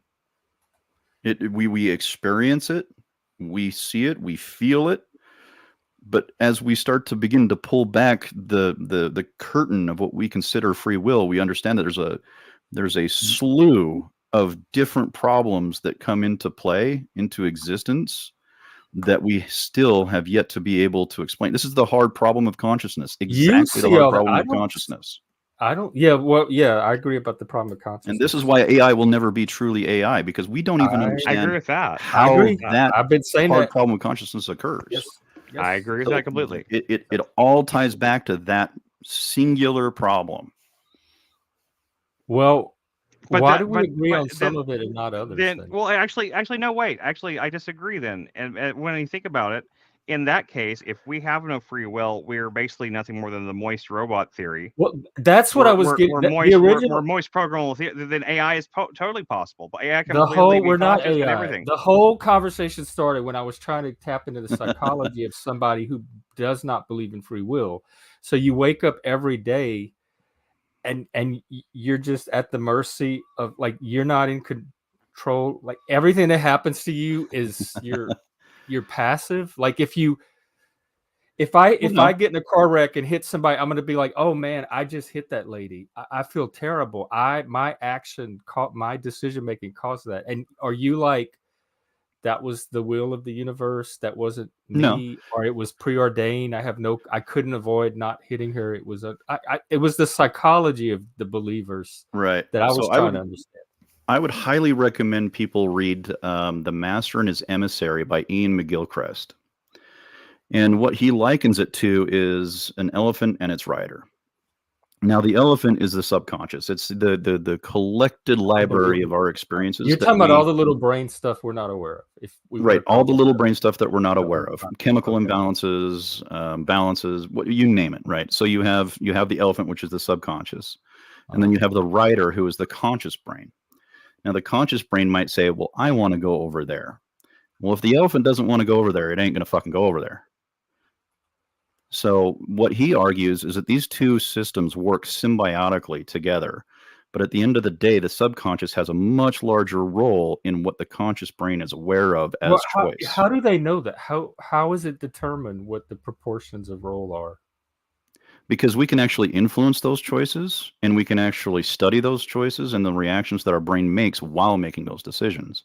That's why the previous study that I mentioned about being able to detect a person's decision before they're consciously aware of it is so valid.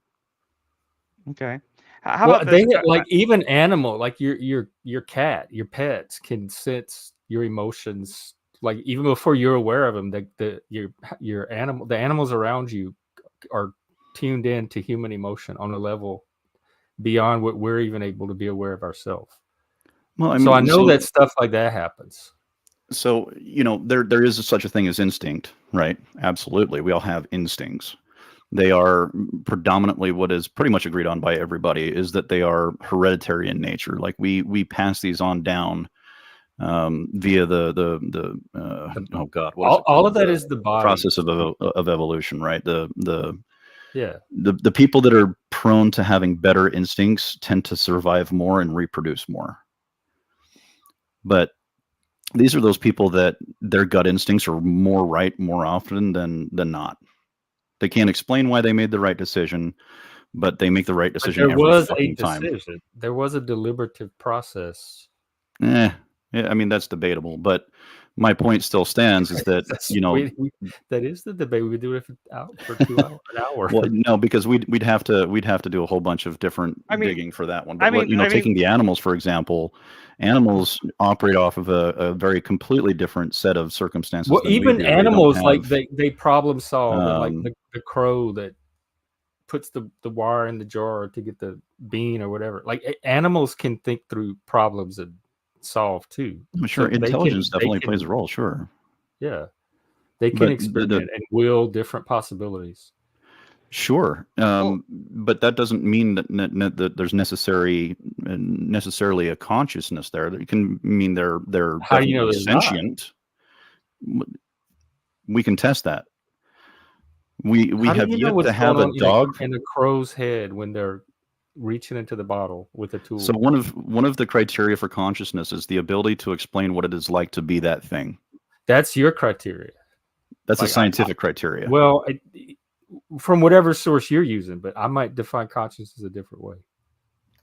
So, like the ability to explain itself, it may not necessarily be an essential feature of consciousness to me, because I believe that animals are conscious, whether they can explain it to me or not. Sorry, I was just looking at Frank's fucking comment. Because he didn't even have one. He did try. No, I think this whole conversation started with trying to talk about Santa. I will say, like, they're in the world, there's definitely a lot of things that happen to us that are not our choice, right? Like, and you could definitely make the argument like we lack free will is the simple fact that we live in a world with all these people and actions are ping ponging around, and you can get hit by a car that has absolutely not your fault. You can get murdered, you can get killed like that, right? You can die. I got in a car accident on Friday. Right. You can get it. Almost totaled. I'm sorry to hear that. I'm sorry to hear that. I had no clue what happened. You're I was driving 60 miles an hour along a road that the speed limit is 55. I was coming through a light, and this consciously, like you willed that, like you said, I know what the speed limit is, and I'm choosing to go this limit. Well, I tend to go about 5 miles an hour over everywhere I go. But you were conscious and aware of what you were doing. Yeah, I was consciously aware of what I was doing. I was just driving to because I do a degree of adult education after hours. So, but anyway, so I was going to this class, and I was driving down the road, and I was going straight. I was headed northbound. I had a green light, and this person in a little Honda Accord decided they were going to try and beat me through the intersection. And I took the back half of their trunk off. Like it was, I got my foot on the brake and slammed on it. And no sooner did that happen than I hit them. So yeah, I mean, these things happen, you know what I mean? So yeah. Right. Okay. I mean, even in that, you could even say like that's partially your free will for driving. If you hadn't been driving 60 miles per hour instead of 55, that you might have missed that type thing. But I'm saying like let's put this in a vacuum, right? Like everybody is doing exactly what they're supposed to do, and or whatever, but still molecules bounce around and they occasionally collide, right? Like things happen in a kind of a random sense, and like the way that we envision the Big Bang and things like that, right?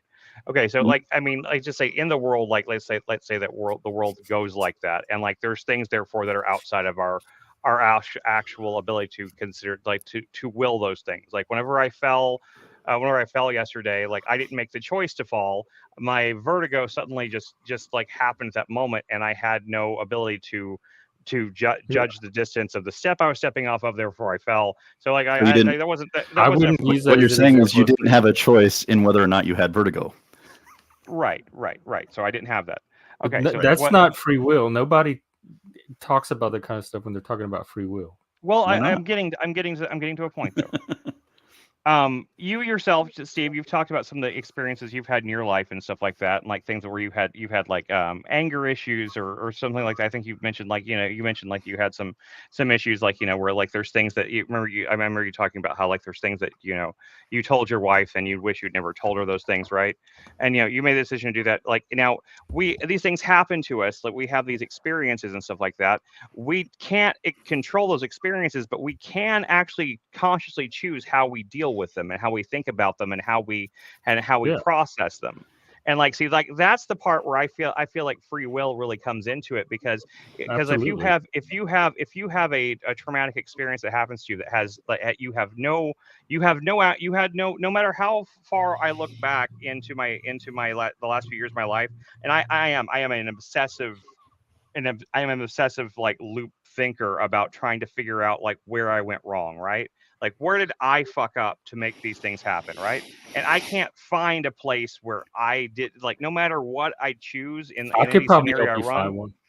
You probably could. You you probably really could. But I'm just saying. But I'm pretty good at figuring out scenarios, and I couldn't figure out I can't figure out an exact place where if I did this differently, that this would have gone differently. No matter what I see, I see like things like from a certain point things would have gone the same way, right? So but the way I choose to deal with those things, the way I choose to process and learn from them, that is where I feel like that's where I feel like free will really comes into it. Maybe I'm just being hilarious. Seems like Frank and Jeff are both laughing at me. Well, But everything's like, hilarious with Frank. But so what time is this stream ending today? Like, am I in control of the time that this stream? Am I going to? You always are, Jeff. You absolutely are. Or is it out of my, like, I have no choice over what time the stream ends, and whatever times it ends is already predetermined by my biology or the environment or social circumstance or astrology or whatever. Well, try making a choice that you don't want to do. It seems like I could choose to end the stream at any time. That I'm in control. Are you pulling a Jack Talcott, Jeff? Huh? What is he doing? What? I don't know. What? Oftentimes I'll come into the room and he'll be like, "Well, it's time to wrap up." Oh no, I was just using that as an example. No, he's just we were having a conversation. He was just using that as an example of free will. That's all.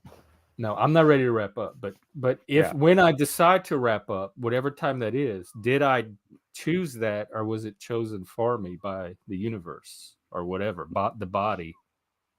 Or your experiences. And Steve is talking like he knows he definitively knows these answers, and I'm saying there's so many gray areas here. I don't know how anyone could possibly speak authoritatively. I'm not saying I have all the right answers. I'm saying there's more than enough questions to justify my disbelief in the freedom of choice. Questions are fine. That's what I'm always saying. Like whenever I talk about these things, I'm not talking about them as like a definitive belief in them. I'm talking about that there's things I have questions about, and questions that keep me from having a solid belief in those things. This is where me and Jeff conflict, because Jeff perceives it as me saying I definitively believe these things, and I'm saying go back and watch the stream, and that way nobody has to mischaracterize. And that's fine. I'm sure I misspoke, and I probably on top of all of that came up wrong.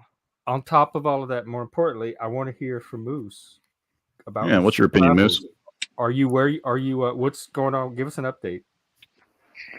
Oh, I'm spending a couple days. This is the last day with some of our family over in the Santa Cruz Mountains. Oh, okay. So you're still in Cali? So, yeah, I'm lit like a candlestick right now. Not even gonna try to hide it. Oh. I gotta make a phone call real quick. I'll be right back. All right. Yep, they got some good weed out here. I'll be honest. Oh, you're in North Cali? I'm in by Santa Cruz. What's that? Humboldt County? Is that a movie?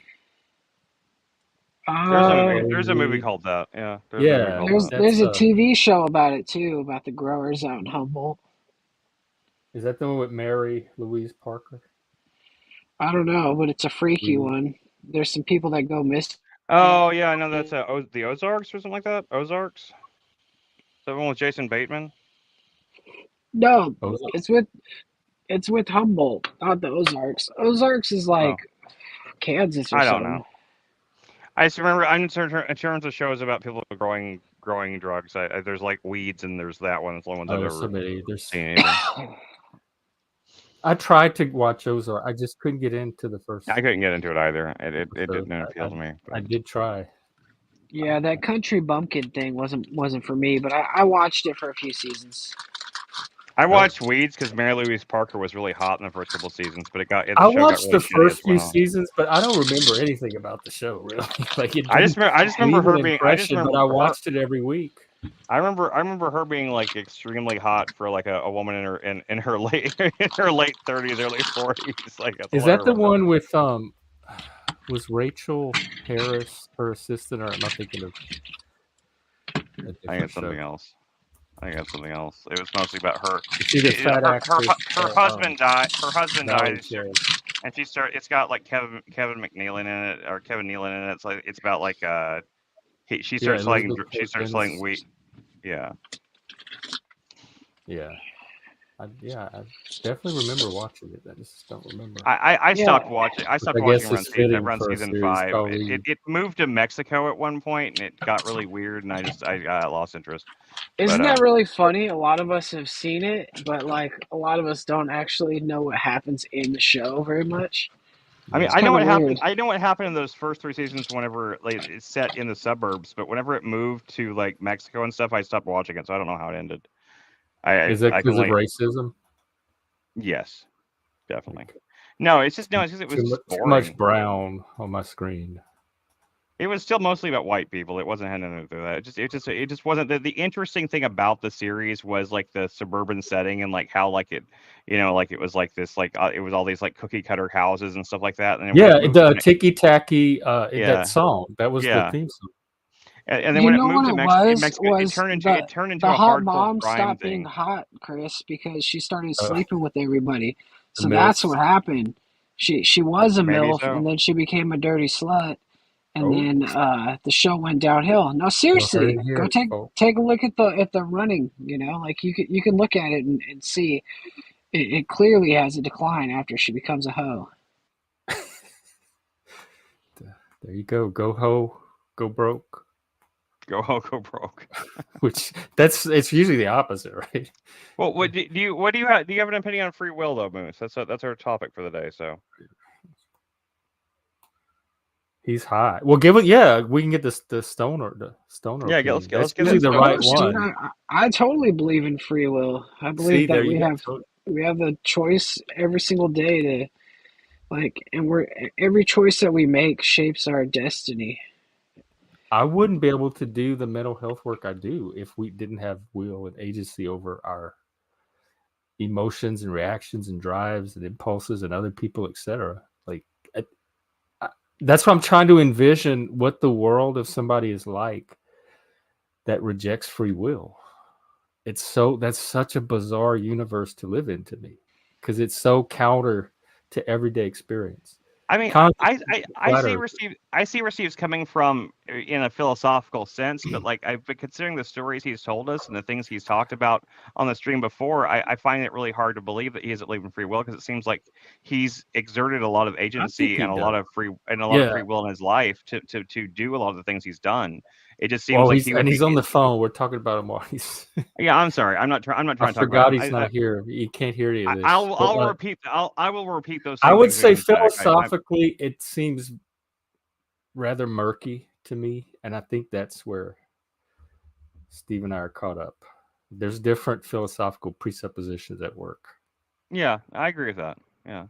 And there are levels of consciousness and levels of decision making that I think are less dependent on free will in a conscious sense. That we do some things that are just like kind of like we have instinctual or just like and my whole part of the debate was that it exists, period. And because there's some that say it's an illusion, it doesn't even exist. And I think that people that say that we don't have free will are being lazy because they're giving their authority up to somebody else to dictate every action that they take. And I'm trying. Go ahead. Oh, go ahead. I can see that. I can see how that could be a way of avoiding. Because Steve's not religious, so in his case, the authority would be what? Nature, biology, and genetics. Body. The first. I'll call it the first factor. So just because I don't believe I have a choice in where my decisions come from initially does not mean I can't be held accountable for them. So there is some choice somewhere. I'm not speaking If directly for you, if Steve. you I'm just didn't saying, if you have no choice if you have no free will, you have no choice, then why can you be accountable for them? Well, let's say that I make a choice that ends in my death. Well, I'm still you'll have- being held That's like accountable for them. self-accountability. Consequences. Well, that's really Automatic consequences and accountability. accountability are two different things. That's a consequence. But I'm talking about accountability. I'm talking about okay, you choose to murder somebody. You're saying that like on some level I you didn't really make didn't that have the choice. It choice. was made for me by And destiny. therefore whenever like they take you to jail and they hold you accountable for that murder, you really shouldn't be held accountable for it because it really wasn't your decision. Like consequences and accountability can be different things because accountability can be put upon you or not. You could also get away with the murder too, right? So I mean you could not be held accountable. But so are you aware of the decision that the decision that is appearing before you? Say, oh, I can either kill this person or not kill this person. One has net benefits, one has net negatives, right? Again, the brain is a decision-making tool. That's all it is. I don't. Right? And we tend to choose. I don't think that's all it is. I don't think it can be reduced to that. We tend to choose some room for debate the option that gives us the most benefit. And as a matter of fact, we do have rules like this, which is we can decide whether, well, not decide, that's the wrong word. We can investigate as to whether a person is consciously aware of the decisions they're making. So we have insane pleas in courts. Like, are these people consciously aware of what they did? Like, we already have a standard for that. Oh shit, sorry. So that's kind of an easy argument to. Sure, but those pleas are not accepted in many different cases. Many people are found competent and are found to be perfectly capable of the first degree murder itself is a premeditated choice that someone makes to murder somebody. So like so there's insanity pleas and stuff like that, and those and then in many cases maybe those people are actually insane. Maybe they literally have brain dysfunction that does limit their ability to have free will. Maybe they didn't have maybe that person didn't have free will because they have brain damage or something like that. But I mean, to say that free will doesn't exist at all, I just find that to be I don't know. I just think that's very limiting. That's okay. I mean, you guys can believe whatever you want to believe. I mean, I'm not going to sit here and be able to change your mind, but I'm not trying to argue it like that. I'm just like I'm interested in your perspective on it. I'm just trying to understand it better. Well, I will try to be on tomorrow. I've actually got to run my son to a dentist appointment. Okay. So I will try to catch you guys tomorrow, and we can dive into it a little bit more. Okay, that sounds good. All right, we'll see you guys. Take care, Steve. Bye, Steve. Thank you. By the way, there probably won't be a show on Wednesday. I have an appointment and I work in the afternoon, unless Chris wants to host on his stream today. I'll do it. I'll host it again. I'll host it for my channel. Just for the hell of it. Frank is particularly exercised today. So wait, you're saying that you're taking a day off? Wednesday I have an appointment and then I have to work in the afternoon. So I have like too much going on to fit a stream in. It's like a leave the house day, so it's not something I can do from my bedroom. I got it. You know what? But last time I did that, Chris was able to do it on his channel. Yeah, I will. Keep it going. We just have to show up for Chris that day, folks. We'll have to show up. We'll show love. Show Jeff what we've got. Our 10 likes. We're gonna do it up, and we're gonna turn them into 15, and then 20, and then 30. I'll invite. People. I'll message Neurojack and TML and Joshua Jones and all the people that won't come to the stream anymore and see if they'll show up. What is it like? What do you like when business? You haven't used a business for a while. They see. So what's up with all these people? All these people won't come back to the stream now. Like there's because of literally nothing. Yeah. Yeah. Yes. It was what is it? Uranus and Pluto. Yeah, or something like that. Something. It was that. It was some fallout. More like Pluto and Uranus. I'm sorry about that. I apologize. I just don't. So yeah, we have our own little stream going that we're continuing with whoever wants to be. Yeah, because I'm trying. Like my real goal here. I mean, we clown and have drama and all that, but it really is to help people become the best version of themselves and like tap into their highest potential. So I don't want to enable an environment where like the worst parts of people they come to hang out here. Well, what about Chuck? I mean, Well, we could he's ask him. nearly on his deathbed. I don't think he's improving or running a Speaking of decathlon after this. Chuck, what do you have to say to that? I didn't hear the last part. Oh, I was just saying how after watching this stream, you're not going to go run a decathlon or anything. Yeah, how are we improving your life at all? The I think just various topics. yeah, I think just like giving a place to hang out, and I like Chuck's energy. without beating the hell out of each other over it. In most Chuck cases, seems pretty healthy to me. Like if showing up on these panels is keeping him healthy and grounded like he is, it's working. Yeah, because I'm basically trapped in my house. Is that voluntary? I agree, Chuck. I agree. Well, You I are have trapped in there. This is a great place for you. Well, I have a wife with Parkinson's that I have to take care of, and then I have my kid with autism that I have to take care of. It's Yeah, not like I can that's go not easy. I can't go run the street like I'm a teeny bop with no responsibilities. And can you believe I that hear Chuck ya. took 30 minutes away from his day to come meet me at a truck stop and have a Black Rifle coffee? Why? We were together about an hour, Moose. It was an hour. An hour. Have you he come left through? his, Have you his already driven? Have beautiful you driven past family. Texas? Have you driven past Texas?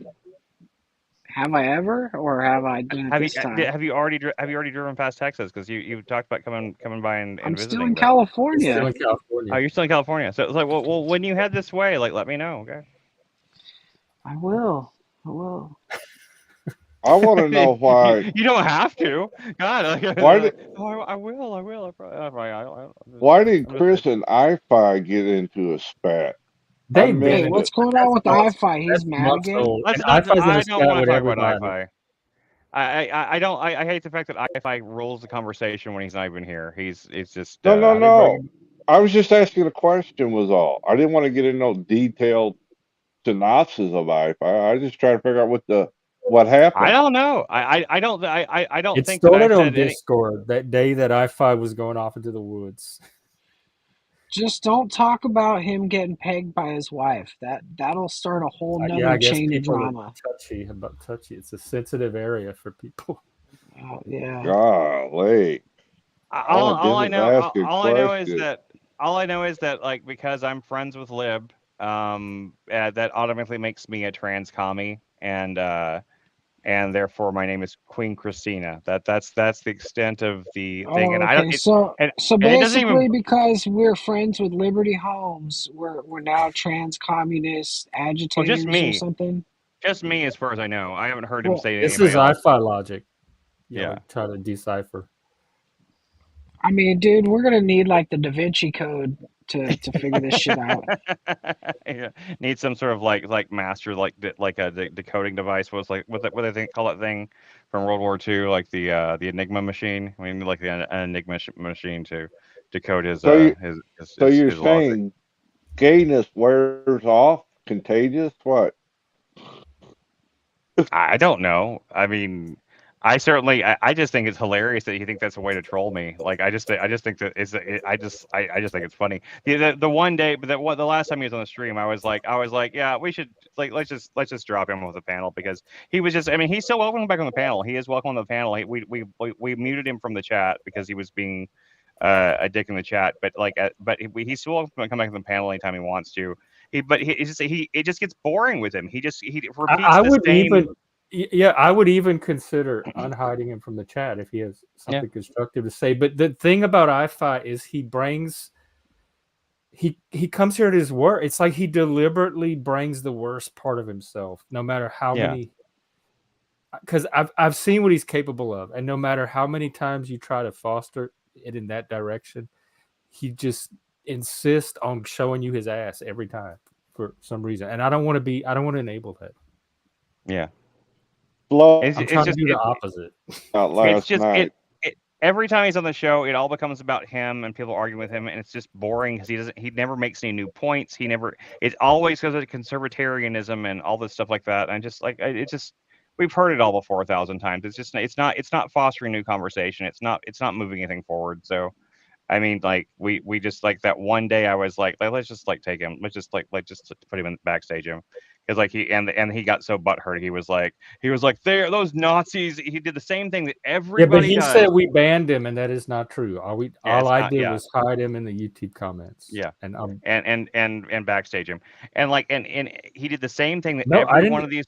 You didn't backstage him? I didn't even backstage him. He left. Oh, he left himself. He left on his own accord. I did mute him for a second because he would stop talking and let the person talk. Oh my God! I thought you back. So like that's not even like his whole entire argument's completely false. Very rarely do I remove anyone from this panel. I might have moved I5 once, maybe twice, but almost all the time when you see I5 leave, it's because he left on his own. It's never because God damn it! I did say yeah. I removed him one time because I said let's do an experiment and see what happens in the conversation when I5 is not here. And so I took him out. I backstaged him. And that was a while back. And the conversation instantly improved. And so I left him. I left him out the whole rest of the time. So that was part of the experiment. That was a while back too. That wasn't even the last time. But it just gets ridiculous. It's just like one of those things where why would we want our show to be taken over like that? Why would we want it has been the last 10 minutes when somebody said, why are we talking about I5 in the first place? I just asked a question was all. I didn't know what the We're not mad at you, Chuck. We're not mad at you, Chuck. Don't worry. Nobody's mad at you.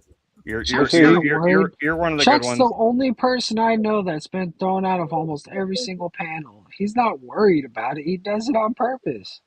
But we've never thrown Chuck off a panel. Chuck has never gotten thrown off this panel. I guarantee you that. He's never been muted in the chat. And he's never been thrown off. You don't have to reassure him because he's not. This isn't a place of punishment here. You're not like taking him out back and whipping him like a dog. Yeah. You know? Yeah, it's just like he's Chuck fine. I'm just saying.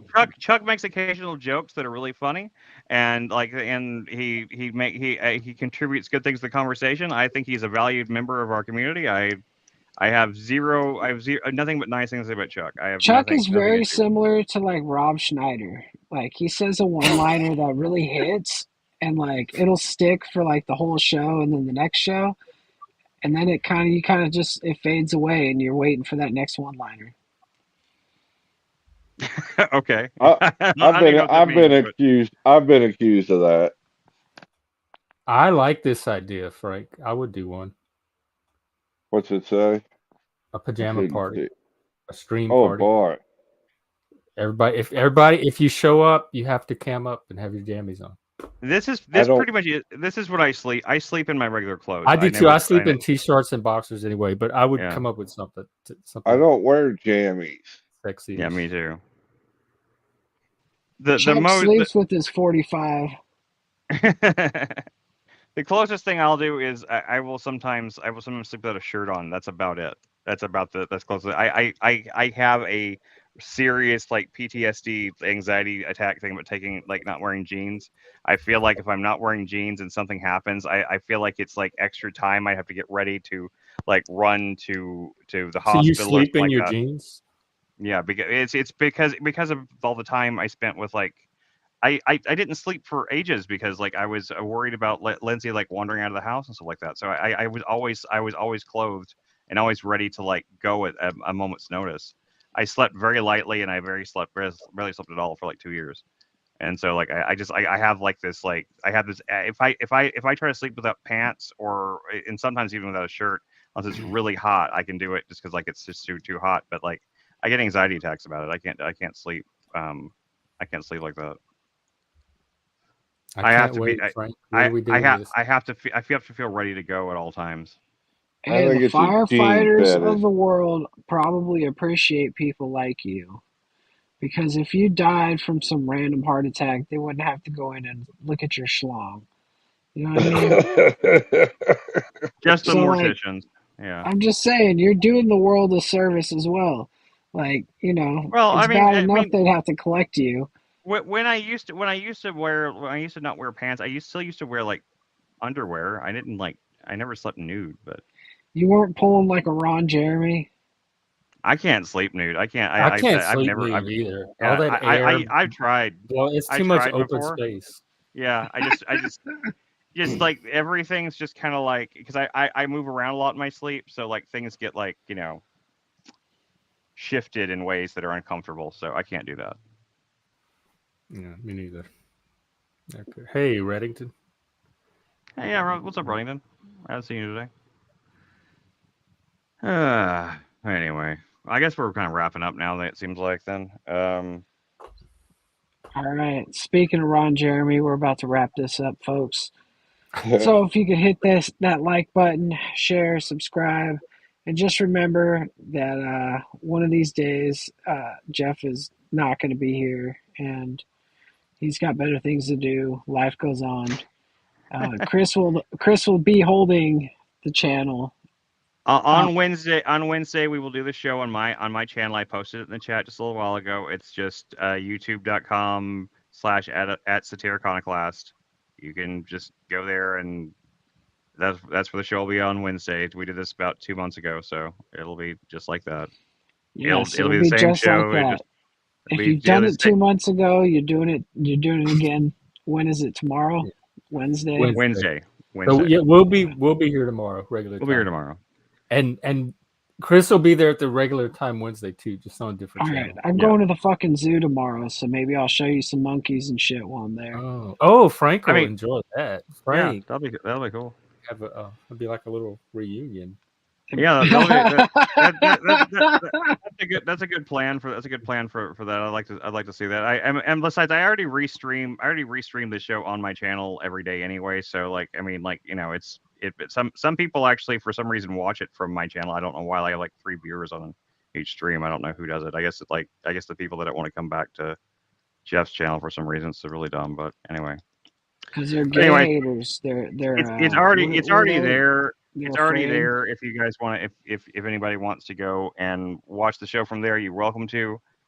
Jeff, last time Jeff should stop by a couple times. I imagine he'll stop by a couple times again. So if I'm able to, I'll have a short little break somewhere around that time. I might be able to pop my head in.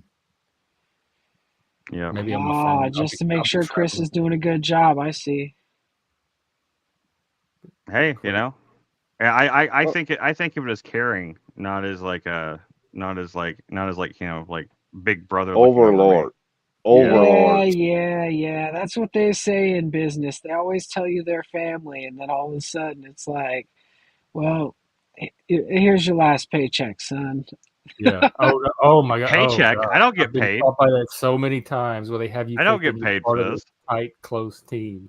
Everybody's expendable. We're a family here. I promise you that. Yeah, I don't even trust. And then they peg you. It's so shaky because of shit like that. You're important to us. Yeah, you're a valued member of our team. My last job, she gave us Christmas bonuses, and she said like we're her dream team.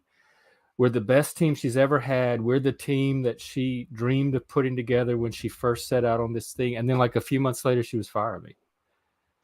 I'm like, what about the dream team and the Christmas bonus and all that? I had never gotten a bonus before ever in my life. I was so excited. Like that really made me feel like we were doing something good as a team. I fell for all of that. At Amazon, they used to call people in the office and tell them they used to say they were getting a promotion, and then they'd say that you're being promoted to customer. I cannot believe they got away with it for that long. They eventually got in trouble for it, and they had to stop saying that. But they did. That was policy for a while. That you didn't get fired, you got promoted to customer. Yeah. Mm-hmm. So. It did, Reddington, like very quickly too. It was that drama triangle that I talk about all the time, the Cartman triangle with a victim, rescuer, perpetrator, and there's almost always it's like a female-driven dynamic. Usually, in my case, it was a effeminate gay man, but there were females involved. So yes, it did. That drama triangle can turn anything into a nightmare like that. It just capsizes social reality instantly. Whatever sets it off. But we're family here. The thing I found that I don't care the situation, whether it's family, friends, work. The minute money comes into play, things get piled up. Why are people so weird about? Is it because of what money represents? It's like the psychology that around money and what it represents, status or something. I'm not sure. Chuck I gave hate money. I've always money. hated money. Once Talcott got money from Chuck, he started treating Chuck like he was the devil. Oh, you gave Talcott money? Yeah. No, Well, it's probably because you didn't give him more money after that. If you kept giving him money, he probably wouldn't have done that. But yeah, he says my money's dirty. Chris, look behind you. Look behind you, real quick. Lindsay, you're on camera. I just want to make sure she was aware. Yeah, she's not aware. Oh, am I gonna still have my channel? No, she's not naked. She has shorts on. She's not naked, dude. She's. I can't. That's not my specialty. I don't have it. No, you're gonna shut down. But believe me, people go on streams and like wear bikinis and shit. It'll be fine. Okay. Chris is just like, whatever, dude. It's all good. Jeff's like, dude, it's my channel, bro. I was looking out for his. I didn't. No. I appreciate you looking out. I didn't know she was doing that, but I would have put a blanket over her so I was in person. Was she taking bong rips back there or what? No, she was just getting stuff out of the refrigerator. She doesn't have any clothes. She just doesn't have any like pants on. Oh, I thought you were. Are you like not shorts. in your little downstairs she's wearing like room? She's wearing like boxer shorts and she's wearing like a shirt. So yeah. Oh, it looked like drawers. It didn't look like boxers. They were boxers, but yeah. Seeing. Okay, then I'm not worried. Anyway, guys. Well, I guess that seems like about time to wrap up then. I will see everybody tomorrow at the normal time, 2:00 Central. Well, Chris, I never thought we'd be wrapping up on your wife's ass, but here we are, and I'm sorry, but Moose, it had to be said. It had to be done, and I'll see you guys tomorrow. It's not as big of a deal as it's not as big of a deal as I think it is. I never liked zoos as a kid. I hated seeing the animals in the cages, but I don't like zoos. But excited to see something interesting. I don't like zoos, but the Dallas Aquarium here is fucking amazing. Like they have like a lot of their animals are just like out where like there's a sloth. They have their sloth exhibit. It's just like there's a tree in the middle of like the walkway, and you can just like the sloth will just like sit there on the tree, and he literally it's just like have you seen like Hedonism Bot from from Futurama? That the sloth will just take grapes like this and go like. Oh my God, Chris! When we were young, we went to outside of Dallas somewhere. There's a safari park that you drive through. And we went to it as a kid, and they had like rhinos and giraffes and hippopotamus, all kind of stuff. And you could feed them out of your car. They gave these big buckets of feed, and the animals would stick their big heads in the car and try to eat out of the bucket. I remember all that, and it was somewhere around Dallas. So they have the wild animal park. I don't know about that one, but that's what they cool. did as a kid. We have the Dallas Zoo, which is a big zoo. We have the Fort Worth Zoo, which is actually probably a little better, even though it's a little smaller. They have better exhibitions, and then we have a couple of like kind of weird independent zoos, and then we have that aquarium, which is much more of a zoo than an aquarium. It's just all indoor, and they have the best exhibits there. They have a big like tank that has like a shark and sharks and manatees in it, and they have they have dolphins. They have otters. They have sloths. Yeah, the things that at aquarium. Tree kangaroos. They have fucking tree kangaroos, which I didn't know existed. I didn't know that was a thing. They're like these crazy looking like things that just like I don't know. You look up tree kangaroo, you'll be like you're like that's a real thing. It just doesn't look real. It really doesn't. But oh, it's cute. Yeah, they're cute. Bear. Yeah, they're like little bears, but they literally they live in the tops of trees out in like Madagascar and stuff. They don't look anything like a kangaroo. I don't know. They don't look. They don't. But it's because they hop. They literally hop from treetop to treetop. They're insane. Oh, they hop like a kangaroo. Yeah, they hop like a kangaroo. Yeah. This is Yeah. the little boogers. I like them and red pandas. I remember the first time I saw a red panda on the internet, and I was like, how did I not know red pandas existed for all these years? I was like convinced like it was like a Mandela effect or something, that like this animal got introduced into a software update in our simulation or something for a while, because like red pandas are the cutest fucking things I've ever seen, and I never saw them until I was like 27. And I was like, how did I not know these things existed my whole life? Red pandas are. You've seen red pandas before, right? I think so. Look up red pandas. Like if you saw look up red pandas. Red pandas. There's especially because they like to get up on their hind legs and go like this and go like. Oh yeah, "Rawr." I've seen Yeah, they're adorable. God, they're the cutest fucking animals I've ever seen. They've been river otters. River otters are also cute. But yeah. Anyway. Well, All right, good well, night, that's a much everybody. nicer note to end on than Lindsay's state of undress. Right. Well, we're ending on tree kangaroos and red pandas, so that's better. So. See y'all tomorrow. See you tomorrow, guys. Bye.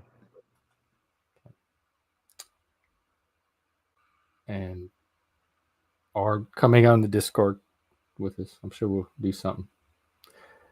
So until then, ta-da. Goodbye.